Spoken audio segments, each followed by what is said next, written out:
Hey guys, welcome to this session by Intellipaat. Cybersecurity is such an important thing in today's world of information and data, right? It's one of the top 10 careers to have right now, and of course, to be a professional in cybersecurity, you have to clear a couple of certifications. Now, keeping that in mind, we here at Intellipaat have come up with this CISSP training video to make sure that you get in-depth knowledge about the topic. But then, guys, before we begin with the session, make sure to hit that subscribe button and that bell icon so that you'll never miss any updates from us.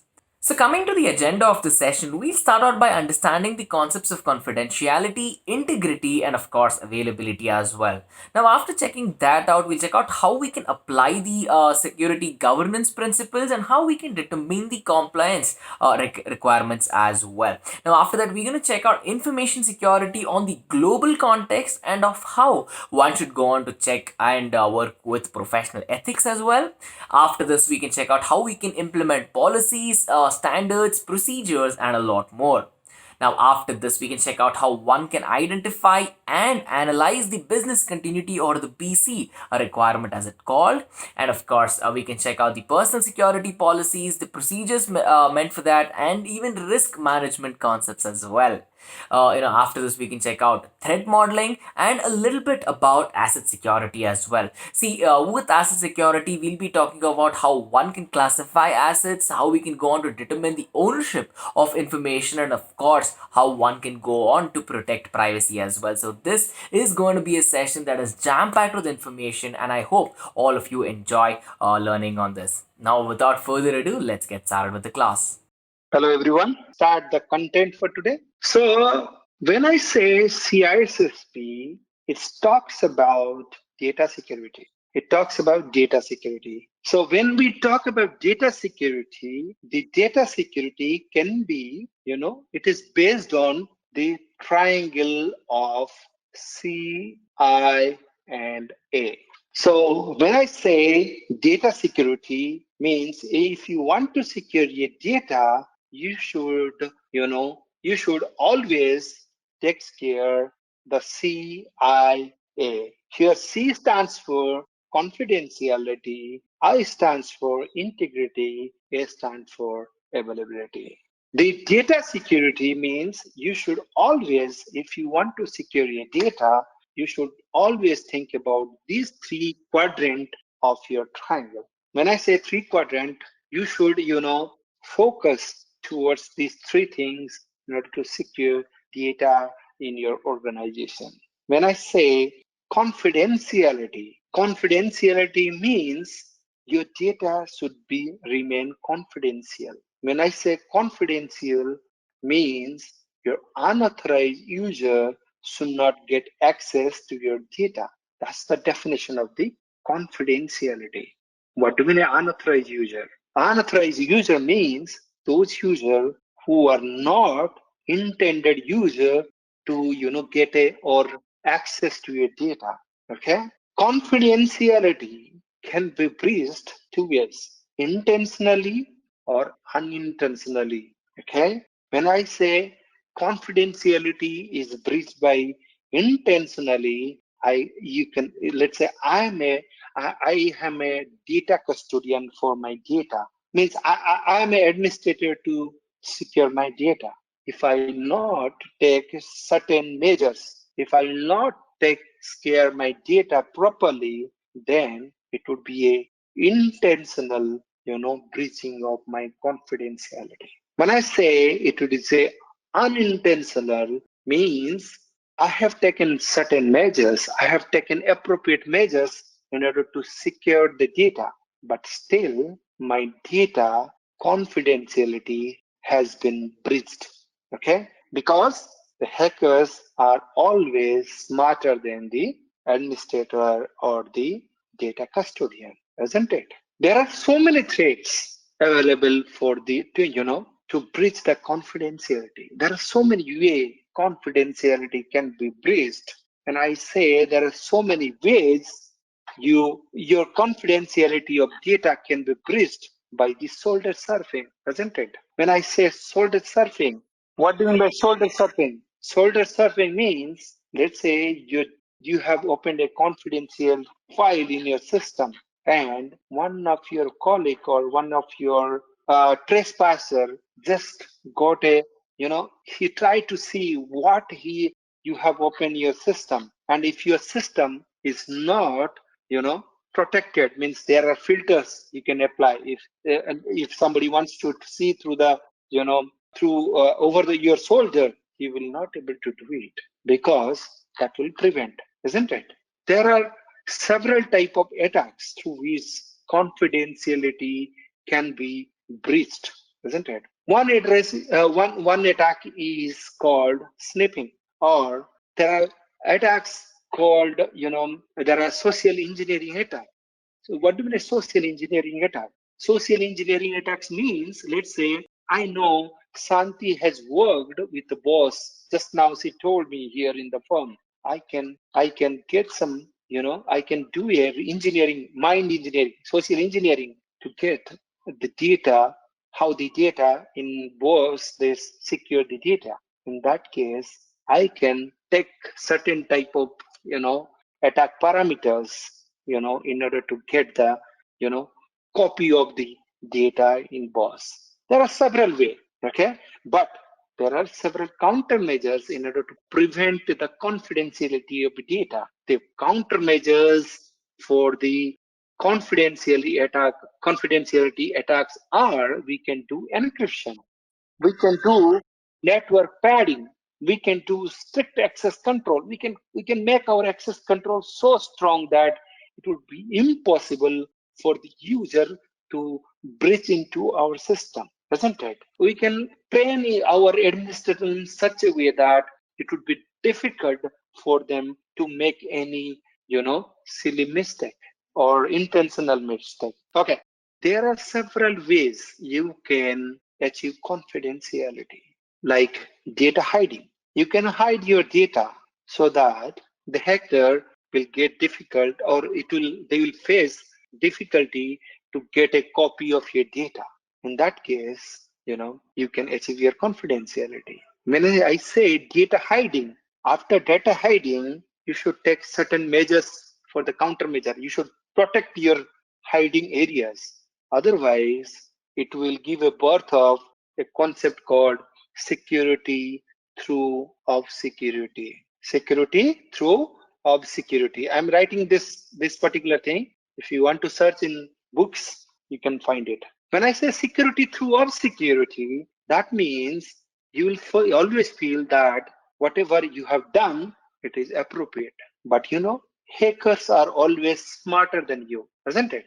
That's why you are seeing, if you will open the newspaper or if you'll go to the any social media to search like how many data breaches happened this year, you can find so many data breaches or so many company got hacked by the hackers, isn't it? So you should not, you should hide your data, and you should take certain measures, like the hiding area should be, properly secured, so that it will not be a data security through obscurity. There is like another concept called seclusions. Seclusions, let me write this seclusion meaning. Seclusion is this. Seclusion means you can put your data, confidential data, out of path. Means, let's say you have a exit path to internet, and you have a ingress path to your company. You should not keep your confidential data in that particular path. You should keep the confidential path, confidential data in such a way that if hacker will breach your normal ingress and egress point of your company, they will not get the confidential data so easily. There is another concept you can implement in your company so that you can achieve confidentiality, that is called isolation. You can put your data into a isolated area so that the disclosure would be difficult. Is it correct? Okay. Now let me take you through the integrity, the second pillar of the CIA triad or the triangle. Integrity means unauthorized user should not modify your data. There are three standard golden rules of integrity. There are three golden rules of integrity. One, authorized user should not make any changes. Second, unauthorized user should not make any changes. And third one is data should maintain internal and external consistencies. Let me explain you this thing. Okay. When I say authorized user should not make any unauthorized modification. Let's say Julia, I said Julia is a information security head for a company, but she has access to information security system. Let's say in that company they have a sales team and they have some data. Bring Julia into leading a information security department in the organization. She might have some privilege to access to the sales firewalls or sales teams some data storage area. In that case, Julia should not make any unauthorized modification, or Julia should not make any mistakes in that particular area which will create a problem for the organization. So please remember, if you are authorized user, you should not make any unauthorized modification or unauthorized mistake into your organization. That is one golden rule of the integrity. The second golden rule of integrity, what I said, unauthorized user should not modify your your data. Okay, it is a standard one. You should understand it, because what I mean to say, you should not its data should not be modified by any of the any of the user which doesn't have access to the data, or he is not a legitimate user for the particular organization. Now when I say it should maintain internal and external consistency, means if you see the data from outside, you should see how it looks like. If you see the data from inside, it also the behavior or the data value should not be changed. Means if you see internal data, you can the internal data and external data should be in consistency. There will be no changes of the behavior of the data, or there should not be any changes, any variable elements in between internal data and external data.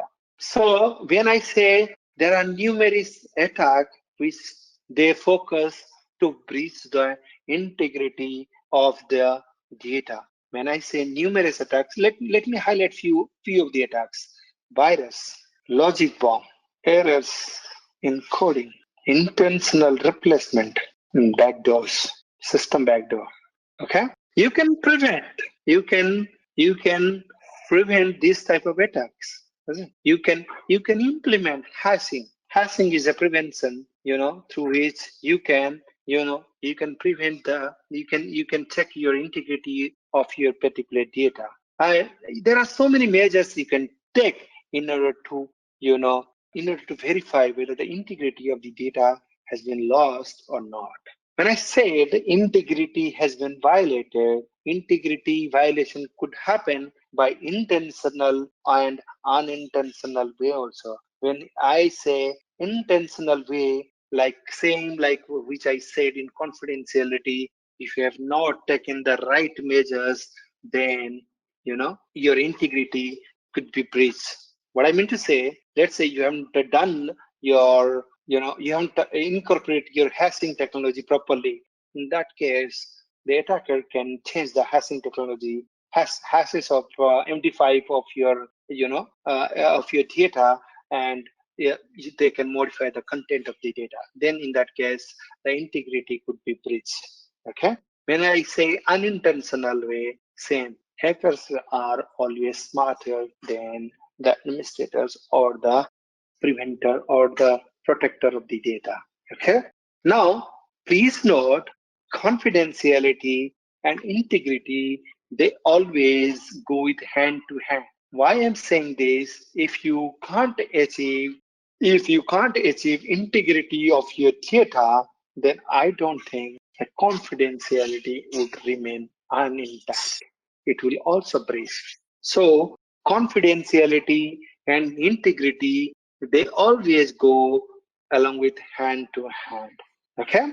Please note this. Now the third quadrant of the CIA triad is availability. When I say availability, I'm saying data should be for available 24/7 whenever you need to use. Means data should be available on demand based, or whenever we require, data should be available. Okay. Now there are numerous attacks also. They focus towards the breaching of the availability of the data. The one attack, the famous attack, if everybody is aware, I guess, denial of service attack, DOS attack. There is one other attack is called distributed denial of service attack. Another attack is natural disaster like earthquake, floods, storms, fire. These are the natural disaster attack which can breach the disaster, which can breach the availability of your system. Okay. Now, when I say DOS attack, it's a denial of service attack.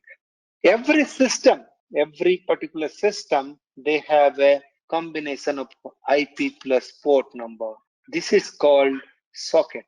We have a available socket for every system. When I say available socket, if the attacker will always try to focus to block or utilize this particular socket of the system, so that if this system needs to be used by other administrator, they will not get any timely or on-demand access to that particular system.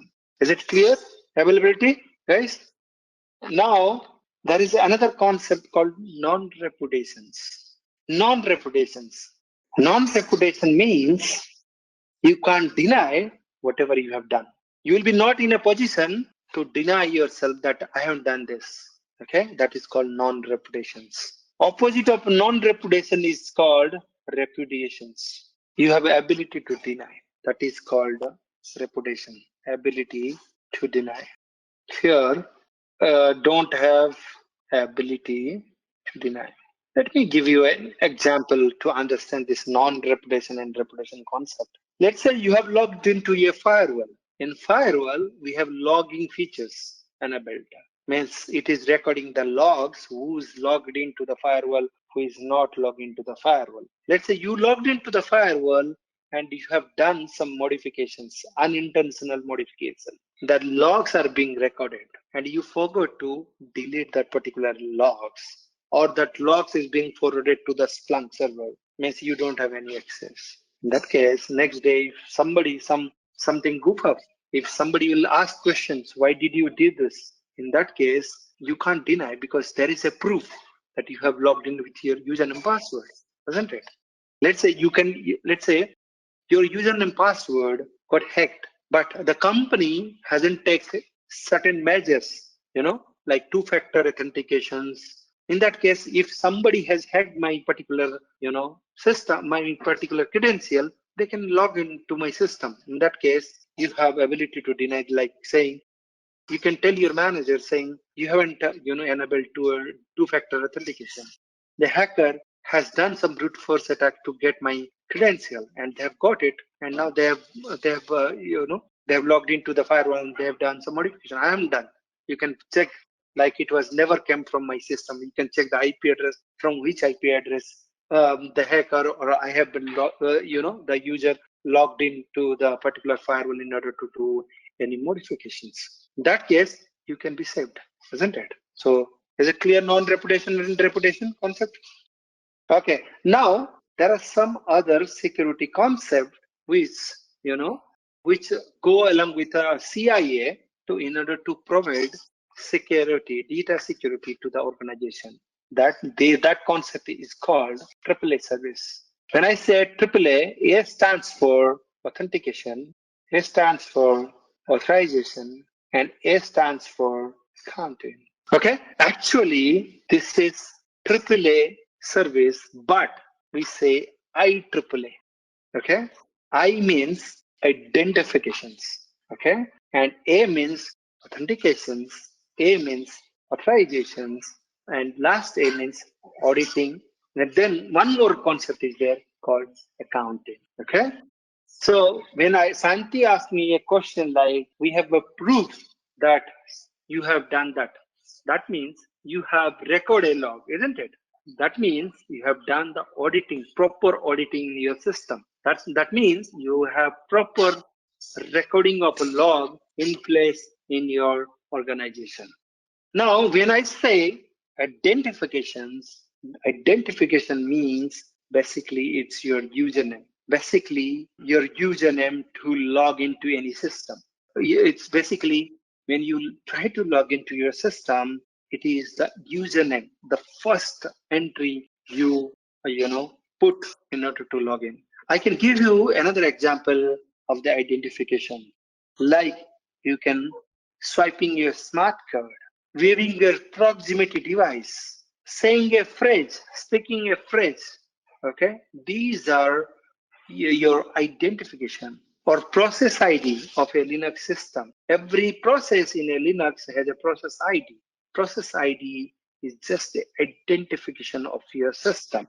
Okay, when I say identification, it's a mandatory thing in order to log into any system. If you don't have identification, then you don't have power to log into particular system. Now next one is authentications. Along with the identification, you need to provide you need to provide your password. Combination of your identification and password you will put so that you will able to log into particular system. So when I say combination means you should put your password along with your username to log in to particular system. And when I say authentication is a mandatory thing so that you will able to log into particular system. When you logged into a particular system, then you have there is a concept called default to none. There is a concept called none. You don't have any power to do any modification to any of your company or any of your system. What I mean to say, you join to, let's say you are hired to a new organization. And when you are hired to a new organization, you have been your username and the password has been created by the administrator. Basically, till that point, you don't have any power to do or take any action into any of your system, isn't it? The next one is authorization. Authorization is decide what you can do in when you log into a particular system. When I say it will authentication, particularly, it will decide what action you can take into your system. The authorization is based on the access control metrics, whatever we have defined in particular system. That is, that access control matrix generally, defines what action you can take into your system. I'll give you one more example for authorizations. Let's say you logged into a particular system. You logged in, but I have only given you a read permissions. That means your authorization level is only till read the particular system. When I say I have given write access to that particular file system of your, to you, that means you have right to do any modification to that system. Okay. Next one is auditing. Auditing means monitoring. As I have already given one example, auditing means recording the logs, recording your events, what you are trying to do in your system. And this auditing would be help to make you countable. If you have done auditing properly, then you can do, you can take, you can, accountable. You can held somebody accountable for his particular work. The example I have given non-reputations. Non-reputation is always dependent to your auditing and accountability. If you haven't done your auditing, monitoring properly, then you can't achieve non-reputation in your environment. Okay. The next concept is protection mechanism. You can, along with this particular CIA plus IEEE, you can apply some protection mechanism in your organization in order to protect your data. Let me write some of the protection mechanism concept quickly. Layering, abstraction, encryptions, data hiding. Let me quickly tell you the concept of this data protection mechanism, what I have wrote here. When I say data protection mechanism, you can protect your data by applying those mechanisms as well. When I say layering, you should protect. Layering means defense in depth.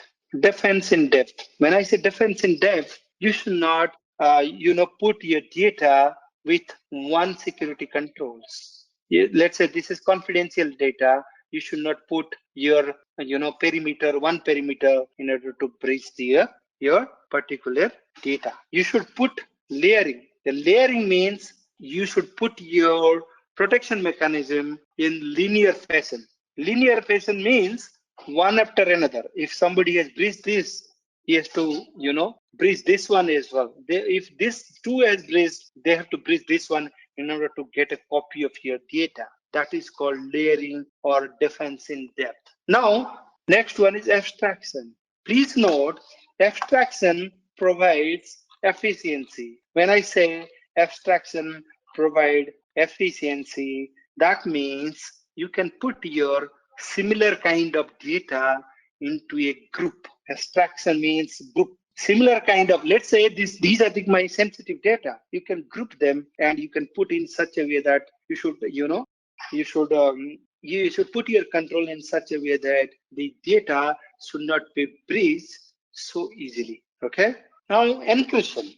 Encryption means changing the meaning of the original meaning of the data. You should imply or you should configure encryption in order to prevent your you should embed it, or you should incorporate encryption in your environment in order to prevent or protect your data in your organization. The last one is data hiding. The data hiding is another concept, like I said, security through obscurity. You should put your data in such a way that the hacker will, struggle to get a copy of the data. So that data hiding, you should also prevent your hiding area, so that the hacker will face so much of difficulty to get that particular data. So now we should start about goal, mission, objective of a company. What do you mean by goal? What do you mean by mission? What do you mean by objective of an organization? When I say the goals, mean it provide a overall context for what the organization wants to achieve in particular time period. When I say organization is trying to achieve, basically, what is my goal? My goal is to be 5 billion company in 5 years down the line. Okay. When I say I need to be a 5 billion company, then I have to think about, like, if I will be not 5 billion in 5 years, I will be not able to survive. So mission, the second concept is mission. Mission means it is a statement of the organization purpose for the reason of existence. That means if I will not reach 5 billion down the line, 5 years, my organization must not able to survive. That is called, okay, let me share some of the, the now, next one is objective. Objective means the objective are the maps used to reach the goal of the organization. What I mean to say, in order to reach in order to make 5 billion revenue, I will take certain measures in order to be a 5 billion company in market. That is called goal, mission, and the objective. Your organization should be aligned. Your security functions What I mean to say, your goal, it's organizational goal, your mission, and your objective. These are the three things.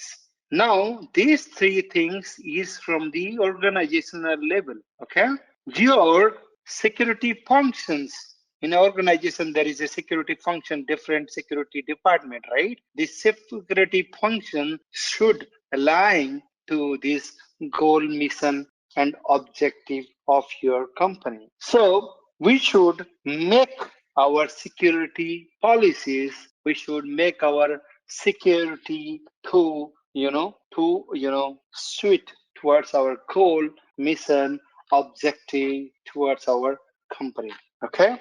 Now, when I say my goal is 5 years down the line, I want to be 5 billion company. That means I'm setting a, in order to reach the goal, I need to set a strategy to be a 5 year, yeah, I need to be, 5 billion company, revenue company in 5 years down the line. When I say strategic plan, this plan is a long-term plan, and this plan is made by management. When I am saying these strategic plan generally formed by the top management of the company. When they prepare a strategic plan to support organization goal and organization mission and objective, they will prepare in such a way that it will suit to their they should reach to that particular goal. When I say strategic plan, it is like the top level plan. The next plan is your tactical plan. Tactical plan means it is the mid-level plan. Our management had decided that in order to reach 5 billion, 5 billion, I need to have a particular strategy in my mind. If I have strategy, then in order to satisfy the strategy, I need to make a tactical plans. Please note the strategical plan generally, it's a long-term plan, like it is 5 years or 4 to 5 years plan. When I say tactical plan, it is like 1 year yearly plan. Yearly plan, when I said you can change your tactical way of handling, reaching towards your goal. You can change every year. You can adopt a new tactical plan to reach your particular strategy in 5 years. Now, in order to support these two strategical and tactical plan, there is a called operational plan. In organization, we have these three plans in order to satisfy, in order to reach your organization into, it will drives you to reach your goal. When I say operation plan, please note operational plan are very short-term plans. Operation plan are like you can hiring some of the new staff to the organization or step-by-step implementation procedures. These things you can say the operational plan, like daily life, how you tackle the security incident evident, or how we tackle our budgetary stuffs, how we tackle the teams. These are the operational plan in organization. Okay. Now, if you ask me the example of tactical plan, now in order to reach a 5 billion company, I have to acquire a company, and that acquisition would happen like based on the needs to satisfy your goal. So tactical plans, you can have the examples like acquisition plan, or you can have some mass hiring in order to satisfy, in order to reach your particular goal, or you can have a system development plan in order to reach your strategy. Now, when I say strategical plan, it's very evident, right? That means it's a planning horizon. I have done my management has done the planning to reach the particular goal of my company. Okay. Now, if I say these plans in organization, this plan is called top-down approach. This plan happens through top-down approach, not bottom-up.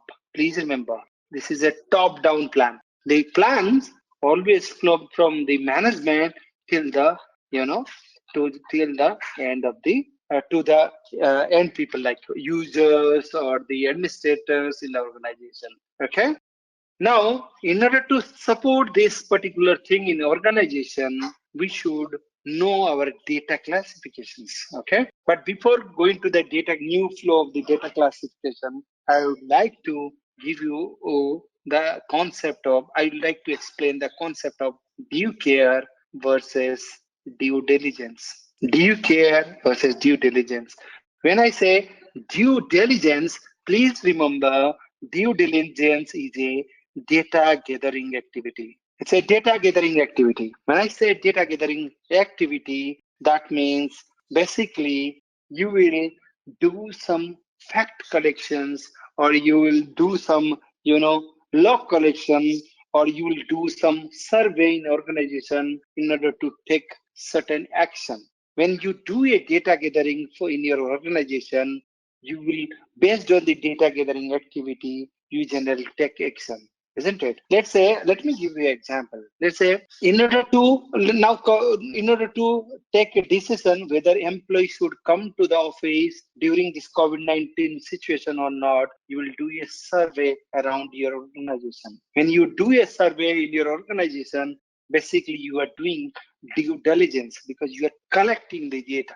Now you have collected the data, and the data said that the survey is saying 90% people are not able, they don't want to come back to office during this pandemic situations. In that case, if our management is taking a decision like they will go opposite way how the employee thinks, then they are not doing proper due care. What it means, if you have done a due diligence properly, or if you have done data gathering, then you should take a right action. You should not take a wrong action. In order to, this due care means it's a prudent man rule. Prudent man rule means you should take a right or correct measures in order to satisfy your particular organization needs. Let me give one more example. In organization, like there are some areas like we have dedicated electrical area, right? Where we have transformer or electrical equipments. And these electrical equipment, like these things are very dangerous, isn't it? If our organization would not have done the due diligence properly, means they haven't assessed particularly what are the danger this area carries in the organization, they will not take right measures. Now, let's say they have done the due diligence properly, like the employee should not go near to the particular electrical area.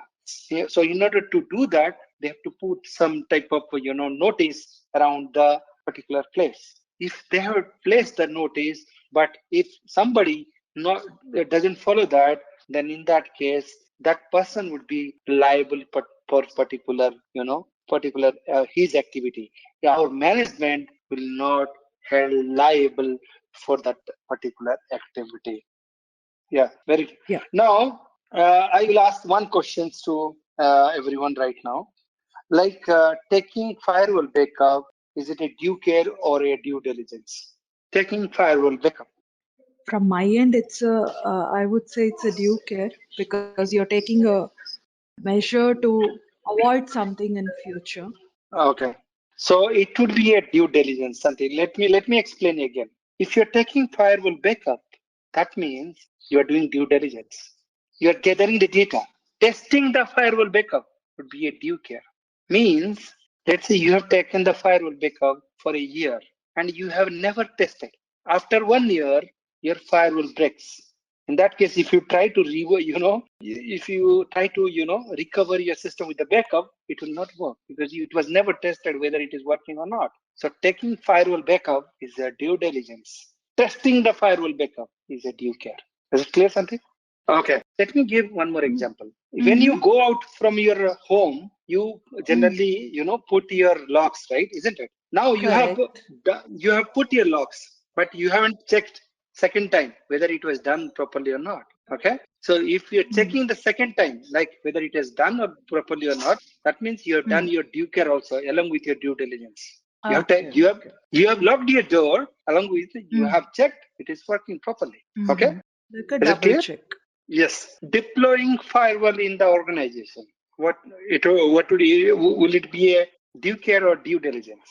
Deploying firewall in the organization. Deploy a firewall is a due diligence. That's what I. Deploying a firewall. You are deploying a firewall in order to prevent the attack, isn't it? You are taking right a prudent man care. It's a due care. Deploying firewall and collecting the logs is a due diligence. So please note, let me explain one more time. I'm very. Due care means taken a responsibility for activity that take place in the organization.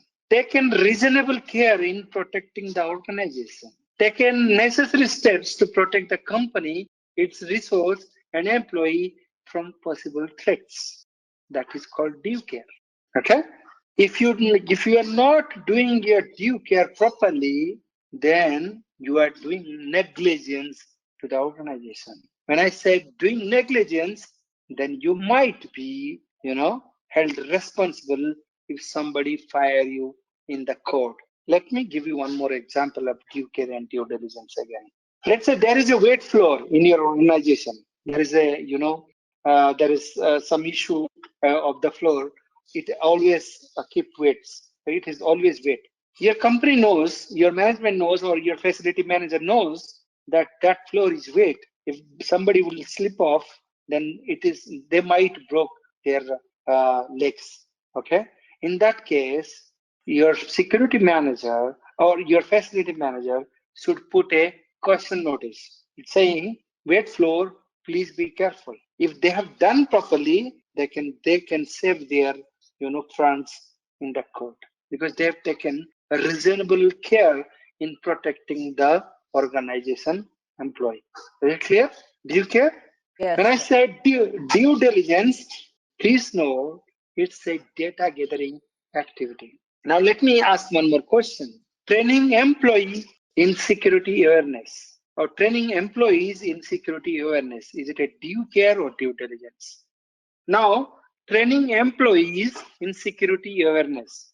Basically, you are training the employee in your organization that you are taking reasonable measures. You are awareing. You are not doing any survey. You are not collecting any data. You are just making awareness among your employee. It's a due care. Okay? I have to study this a little harder afterwards. No. It's very easy. Try to think what I'm saying. Whenever I'll say, just think in this way. Whenever I'll ask a question for due care and due diligence, is it, towards collecting the data or gathering the data? If not, it will be due care. And other way of thinking is when I say you should take right measures, you should take reasonable measure to protect your organization. That is a due care. When I'm saying I'm giving training to my employees or I'm giving training to my personnel in organization so that they will be aware of latest threat. That means I'm creating awareness, isn't it? I'm creating awareness in mind of my employees so that they can well burst to the attacks what is going to happen to the organization. In that case, to be due care. Is it clear? Okay, then what is due diligence again? Sorry. Due diligence means it is a data gathering activity. It's a data gathering activity. Data gathering means it's a data collecting activity, you can say. Okay? Basically, putting firewall and collecting the logs, taking backups and gathering the data. Testing the backup. I am testing the backup. I'm taking a reasonable care so that the backup I should make sure myself this backup will work during the critical situation of the organization. Is it clear? Okay. Should I ask one more question? Last question. Doing survey to find out whether I should give gift to the personnel or employee in our organization. Will it be a due care or due diligence? Even I would go with diligence. Yeah, it's a due diligence also. That means you have understood correctly. Okay. So please remember in this way, when I say it's collecting some information, that means it's a due diligence. When I'm saying I'm not collecting information, I'm asking whether you have taken right certain measures in order to protect the data or not. Okay? Is it clear? Now let's go to next topic is called, organizational process. In organization process, we should know our data. We should know our data, and we should know how critical is the data for the organization. When I say how critical is my data, that means I'll think about, let's say I have 1 TB of data. If I know out of 1 TB data, only 10 MB data is critical for me, then I can only protect 10 MB data with high protection. I should be put all the protection mechanism like layering. I should put encryption. I should put all the security mechanism in order to prevent. But I should not think about all 990 MB data, isn't it? I should give minimum level of security because that data is not important for me. Is it understandable? Now, when I'm saying this data classifications, in order to know which data is important for me, for my organization, I will do data classifications. Classification means I'll segregate data based on their sensitivity, based on the criticality. Now, what is the objective data classification? The objective is very simple: to put right controls. In order to put the right control, we should do the data classification. So what is the goal of data classification?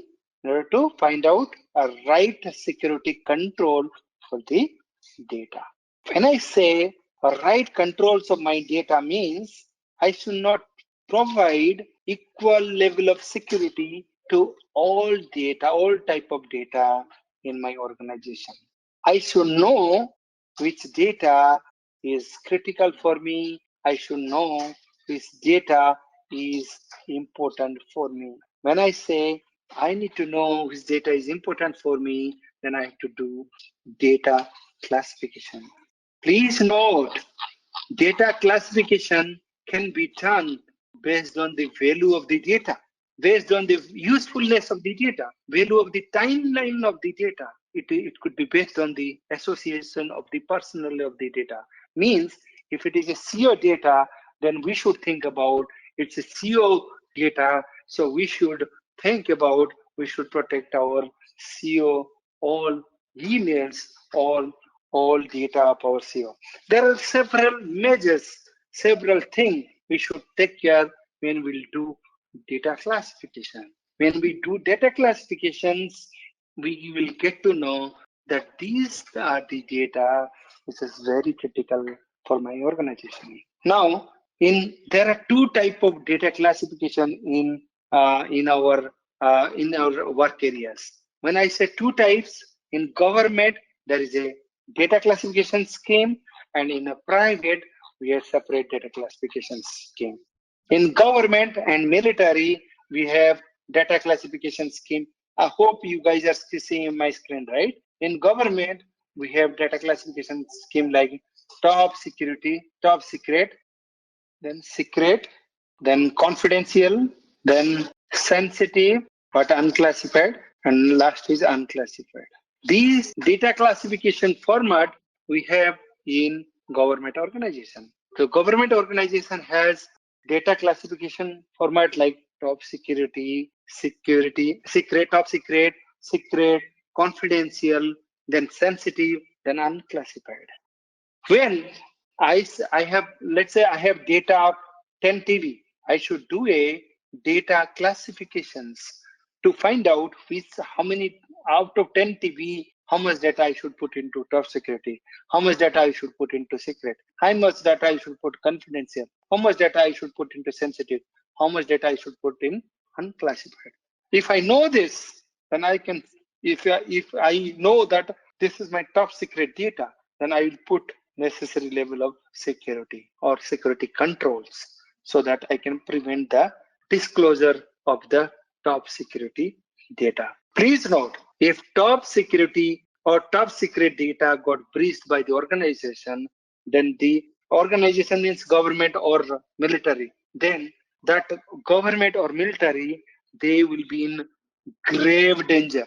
They will be in grave danger. Okay. So when I say secret data, if secret data got breached in your organization, in your government sector, then it would create serious damage for the organization. Okay. Now, when I say confidential data, it would create a damage to the government or military organization.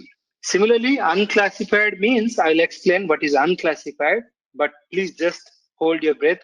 Let me explain you now how the data classification happens in private organization.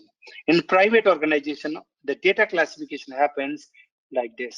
They have confidentiality or proprietary data at the level 1, okay? Proprietary, confidential or proprietary classification label. The second classification label they have private, and third classification label is sensitive, and last one is public. Okay. So please note, if confidential data of a private organization breached, then it will create a grave danger for that particular organization. When I say private data got private means the employee who work for the organization, their data got breached for the organization, then that organization would be in serious damage state. When now I am saying sensitive data means the organization would, they will damage their reputations. Like this, they do their classification in both private and government organization. Restricted data means, Yeah. restricted means you can say this data is restricted data, right? You're saying. Yes. So restricted means if somebody will get access to restricted data, then the organization would be in grave danger or a serious damage. You should define that.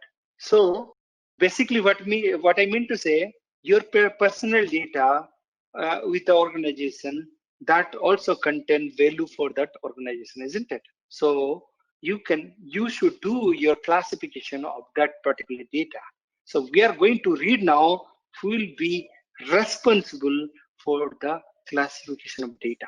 In organization, there are different type of roles are available in order to do their data classification. Please note, data owner always does the data classification. Data owner, there is a role called data owner. Basically, this data owner is somebody from the senior management. Is it clear? Answering to the scientist questions, I have a restricted data. My personal data to the company could treat that this is a restricted data. Then company could put that particular data, company means the data owner could put that particular data into private categorization also. Let me simplify this answer. Let's say I have given my personal detail to my organization. Then the personal detail always lie with HR department, isn't it? When it lies with HR department, HR head will put this particular my personal restricted data into private area. Now, another way, like my company, I work for a R&D company. Their R&D scope is always very confidential or restricted data. So that means only this data should be at the top of their classification level. Is it clear? Now let me ask a simple questions. Do you think your public classified data should should be protected? Okay, cool. Now when I say classifications, there is one more term called declassifications. It's very important. Declassification is necessary in the company. Means I have classified my R&D data right now as confidential. Okay. Over the time, the data value should change, isn't it? After 2 years, the data might not be confidential. The data value could decrease and I can put into the sensitive level, isn't it? So that I can save some money because I was investing 1 billion to protect my confidential data. I was spending 300 million to protect my private data. I was providing like spending 100 million to providing securing my sensitive data. Are you able to follow me? So you should have declassification means you should declassify your data or you should review your classification scheme very frequently. You should review your classification of your data, okay, in order to save money, okay. Now let me tell you who does what in organization. There are different roles in the organization. There is a role called data owner. Data owner is somebody from the top management, is the person who is responsible for data classification.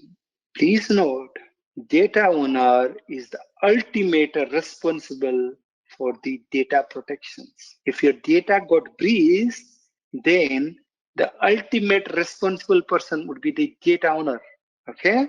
If your data owner haven't done proper due care, then he will be held responsible in case of data breach. A second point is their second role called data custodian. I have done the data classification in my organization. Now I can hand over, I'm from management, I have done the data classifications. I can hand over to a person who will maintain the data. And that person is called data custodian. Data owner hire data custodian who maintain the data, means it will take backup, it will take regular health checks of the system, it will validate the data integrity of the system, it will check whether the data is properly in certain shape or not. This data custodian hires somebody called data steward. Data steward, please note, he checks whether data is fit for use or not. Okay. Basically, data steward responsibility is to check whether data quality is maintained or not. It's a optional responsibility. Please note, it's an optional responsibility. It's not a mandatory responsibility. Data custodian also can do this particular data is fit for use or not. He can do, but he has a, he has the authority to hire somebody. I'll give an example. Our management has done the data, classifications, data owner.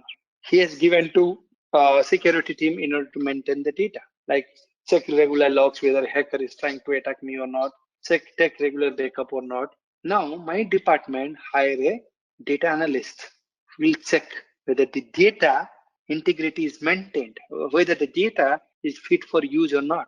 Over the time, he will check the data is in good shape or not. Okay. Now another responsibility. So you understood this chain? I guess you are understanding. So next, if you are not stopping me, then I will continuously move on.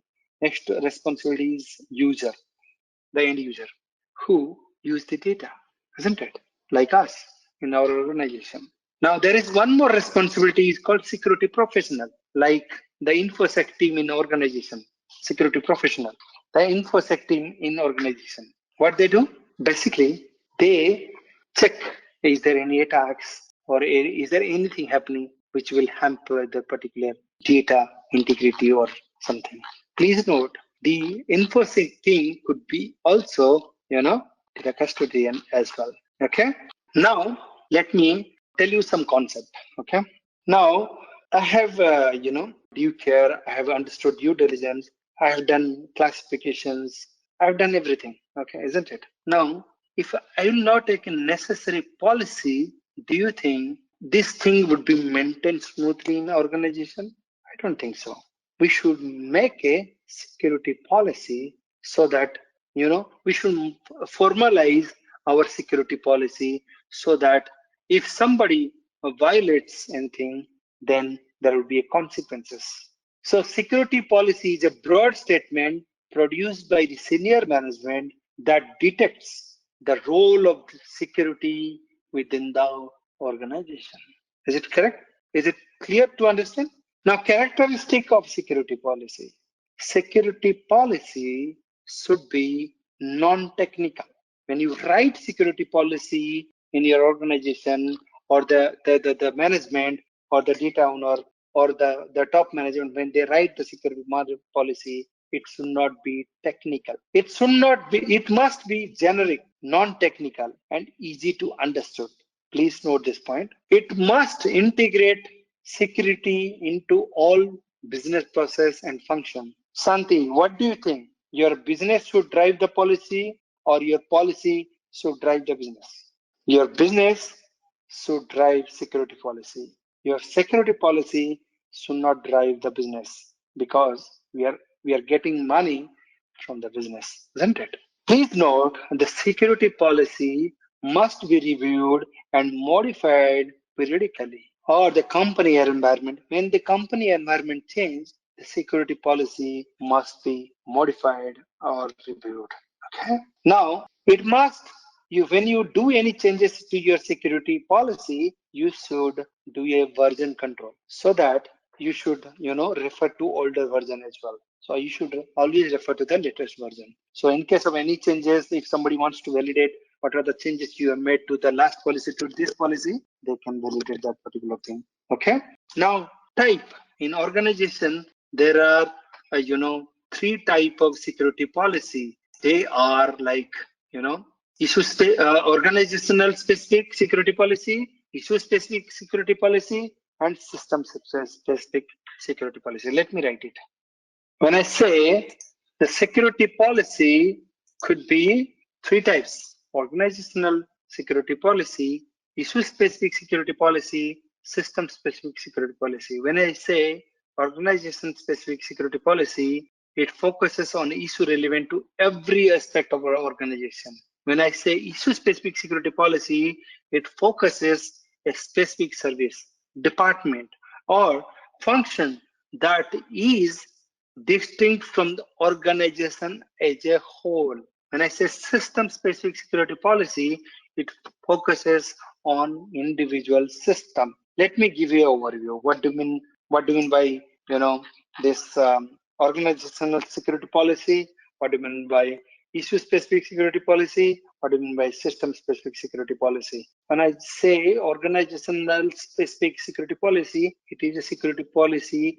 It is an index of the security policy. Basically, it defines that we have like these are the standard policy in our organization. There is a concept called accepted use policy, AUP, acceptable use policy. That means it is a commonly produced document that exists as part of overall security documentation infrastructure.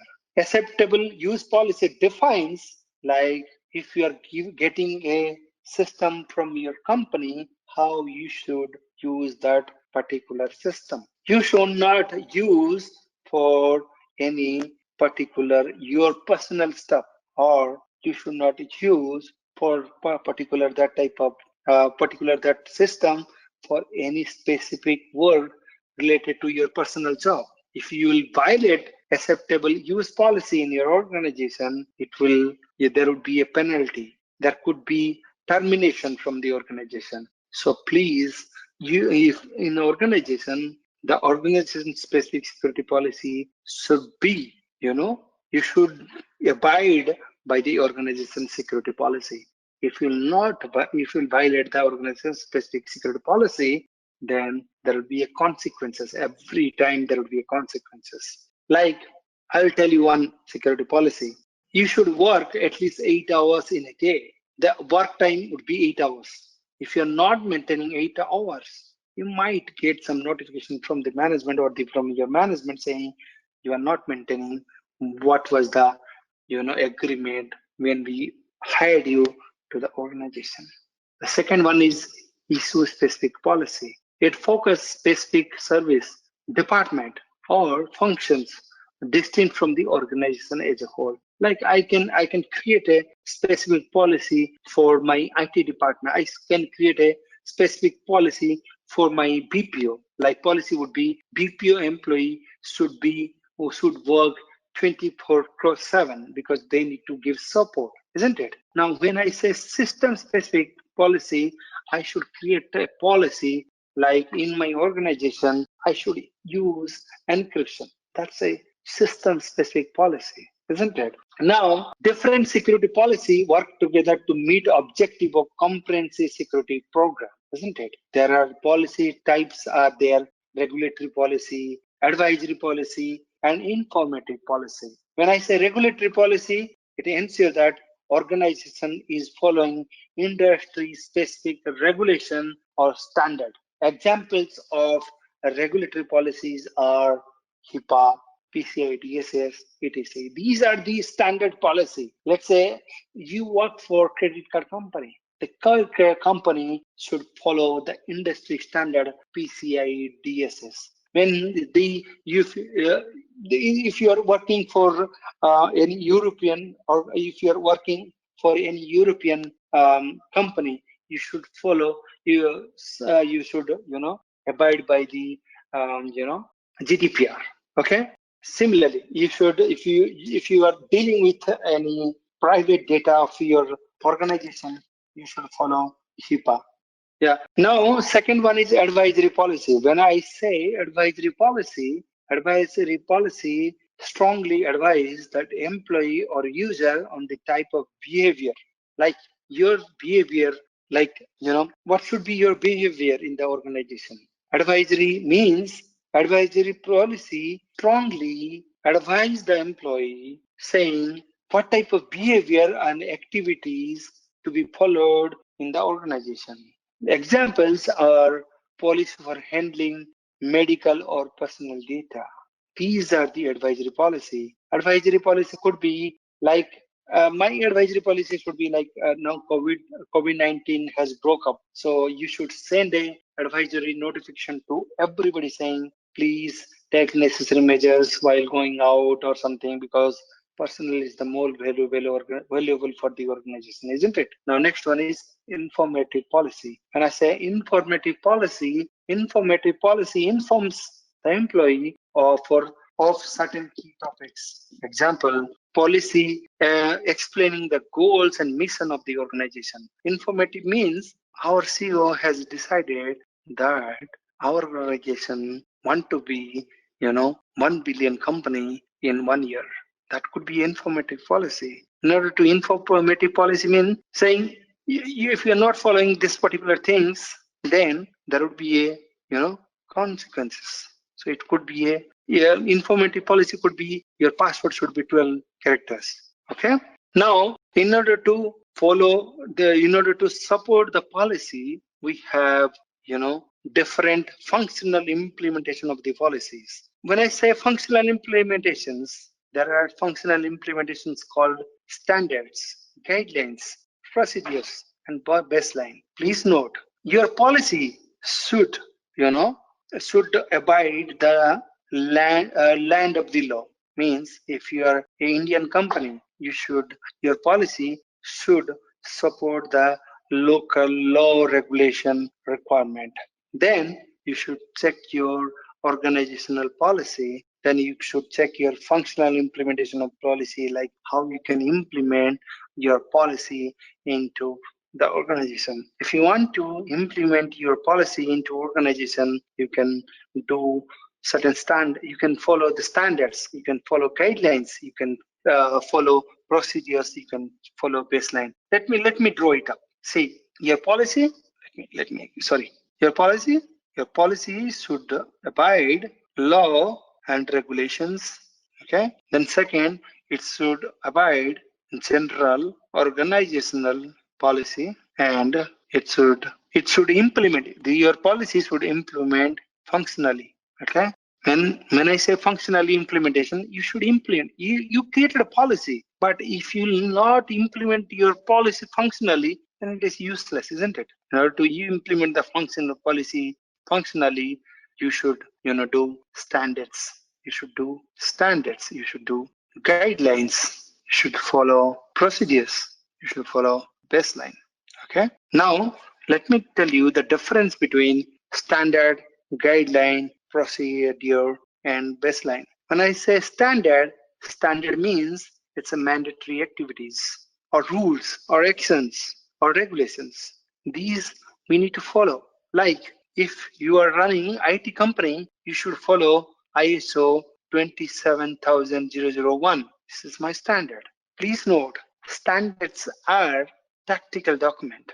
Okay, standards are compulsory requirement.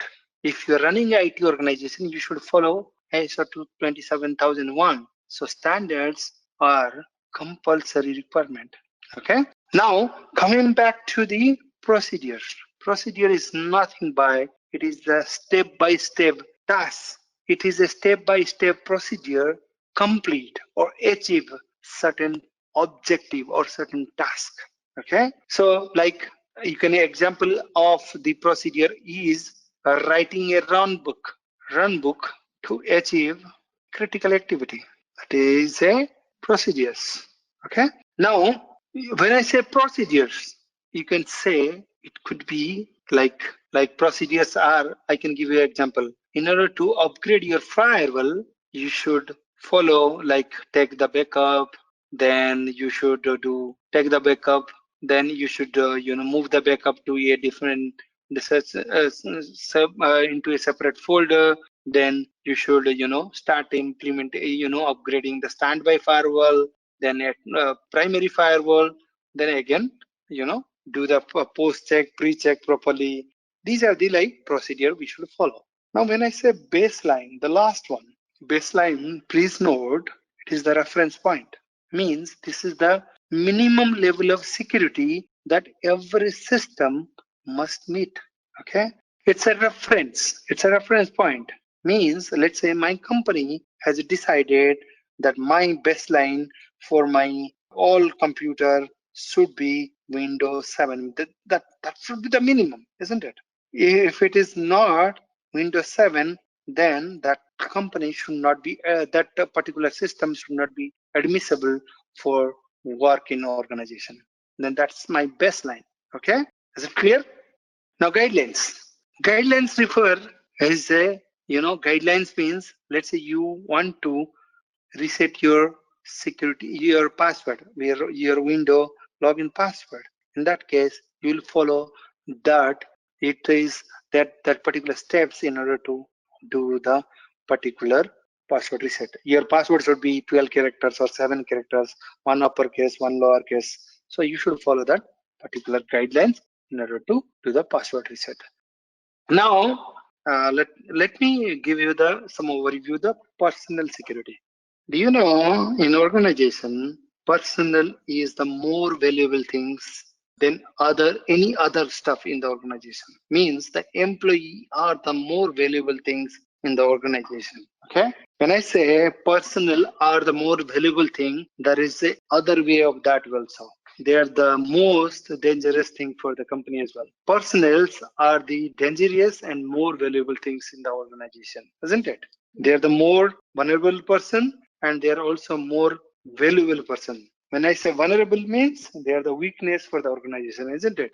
And when I say they are more valuable person means if your employees are not secure, then your company is also not secure, isn't it? Now, let me take you through some of the by giving some example or take you through a scenario like how somebody hire in an organization. Okay, when you hire somebody in an organization, okay, like first what do you when you hire somebody, when you try to hire somebody through your operational requirement, you create a job description, isn't it? You create a job description, you float the job descriptions to the consultancy, or you float to the job description through your HR, and that job description goes to market, and they try to, based on the job description, they will try to find out the suitable candidates from the market. When they get a suitable candidate, the candidate goes through several interview process, and they find out that once they once they clear the technical rounds of interview, the company offers the offer letters or enrollment letters, or you can say like they extend their contract to that particular employee that you can work for us. When company offers the offer letter to that particular employee, they go to the next step, and the next step is they particularly do a background verification, so that they will make sure, the company will make sure whomever they're hiring from the market, that person should not be a criminal. That person should not have any criminal background. That person behavior should be good, isn't it? That's why we do a background verification. For your information, I think Julia, correct me if I'm wrong. In US, when they do a background verification for a particular employee, they also do the drug test. They also do. They can. Yes, True. background check and drug tests are separate. So some employer do 3 tests: FBI, criminal record, drug test, and also background. And some employer only do Yes. 2, some employer only do 1. So it depends. Yeah. So they do the company is entitled or the company is eligible to do the drug test for that particular employee. When they hire that particular person, then the next step, if your background check is comes out clear, then the next thing when the employee join the company, the first day along with the signing the offer letter, they sign something called NDA, non-disclosure agreement. Means that day you sign to a bond with the organization saying, I will not disclose any of the confidential data which I'll be tackling or dealing with the company. I'm not going to disclose that particular confidential data to the market. That is called NDA. Now there is an additional concept called NCA, non-compete agreement. When we sign an NCA, let's say I have been hired for a R&D organizations. So in R&D organization, let's say let me give a automobile example. Let's say I have been hired by the Audi. Then Audi's competitors are there, like Mercedes-Benz. They have like BMW and Tesla. These are the competitors of them, isn't it? Let's say I have been hired by the Audi, and I'll be going to work for the R&D project, which would be the future of the Audi. That will decide the future of the Audi. But somewhat, I got the knowledge of that particular R&D division, and I can switch back to next company without. Okay. Now, so when I say now I hired somebody. Now NCA means I joined to Audi, so I should sign a bond with my current company saying that I'll be not join if I quit Audi, I will be not joining to my competitive organization of Audi like BMW, Tesla, or all this company. Okay. Now I have signed a NCA, but please remember, NCA can't stop me to change my job. NCA just create a deterrence in your mind saying, you have signed a bond. If you leave the organization, I'll drag you to the court. The company will create a deterrence. Deterrence means it will create a fear in your mind saying that you should not do this. If you do this, you will be in trouble. But if you change the organization and the company will drag you to the court, in that case, the company will not able to win if you have changed the company by saying that whatever the compensation you are getting by OD, it was not satisfying your daily liabilities. It was not enough to survive in current situation in the market. So please note, NCA is just create a deterrence in your mind. Okay. Now you joined a current company. You sign in the NCA. Now, when you join the company, our organization should have some important policies or important stuff in order to make sure that you are hired to the organization, and later point time you should not create any problem for the organizations. So they will incorporate some type of concept called separation of duties. Separation of duties means critical activity or sensitivity activity should not be done by a single person. It should be done more than 2%. Okay, that means let's say critical activity, one person not do that particular activities. If that person is doing, if single person is doing a critical activities, then that person create a dependency to the organization, isn't it? If I'm saying dependency for the organization, then it would be create a problem for the organization. Now, let's say I have divided the work through the more than 2 people. Okay. Now I create I have divided the critical work between two different persons. Okay. So basically, I'm trying to avoid collusions. There's a term called collusions. Collusion means two or more people come together to collude against the organization. Let's say I have divided a critical activity between two people. Okay, I have divided among you and Julia. Okay, Julia sits in US and you sits in UK, India. You don't have any direct, a personal relationship. So you don't know each other. So if you want to collude against that company, you need to have a valid support from Julia, because in order to sabotage, in order to go against the company, you need Julia's help as well, isn't it? So in that Yeah. case, separation duties prevent collusion, because you are always afraid. If I approach Julia, Julia could report to the management saying, Santi wanted to do some collusion, isn't it? So please note, Yeah. separation duties avoid collisions. Okay. Now, job Mhm. responsibilities. I should divide the job responsibility based on the head counts. Okay. Like I have a job responsibility. When I create the responsibility based on your need to know whether you wanted to know this particular task or not. You wanted to know particular information or not. I should create the responsibility based on the list privilege. I should give a minimum list privilege means minimal level of permissions I can give Mm. you to perform your task, Duties. your duties or task. Okay. Yeah. Now there another concept. Now these are things I did a separation of duties. I have allocated a responsibility. Now job rotations. Job Mm. rotation means it will benefit two ways. In JP Morgan's big companies, right? They have Mm. incorporate job rotation in the company. Job rotation means you are in a particular bank. You are working for a bank like JP Morgan. You are in a particular position for 6 months. Okay, they will come suddenly to you saying, Santi, you go for 2 weeks leave, or you can go to the different department, or you can take your personal leave, and go for a holiday. So during this Mm. period of time, they will review your work. Okay, so the Mm. objective is they will find out whether you have done any fraud, or you have done again any Mm. any modification, any theft, or any sabotage, or any misuse Mm. of information for the particular organization. They will try to Mm. find out.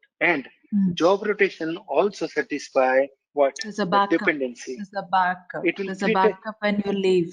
There's yeah, another because person who can also yeah, handle this job. yeah, basically it will avoid the redundancy, isn't it? It will create a Correct. redundancy. Means Yes, yes. the company will not dependent on you. It will create a Correct. redundancy of yours. Okay. Dipian, just one doubt I have. There are few organizations who have this Hmm. NDA clauses as part of the offer letter, right? So Yes, that also yes. is acceptable, right? You need not have a Yeah. separate policy, but it's there in your offer And letter. Where are you there are all when the you other sign offer terms. letter, yeah, when you Correct. You're sign your offer accepting letter, that. you are signing NCA. You are signing NCA, NDA. Correct. So it's You are as signing good as NDA. Sorry. abiding.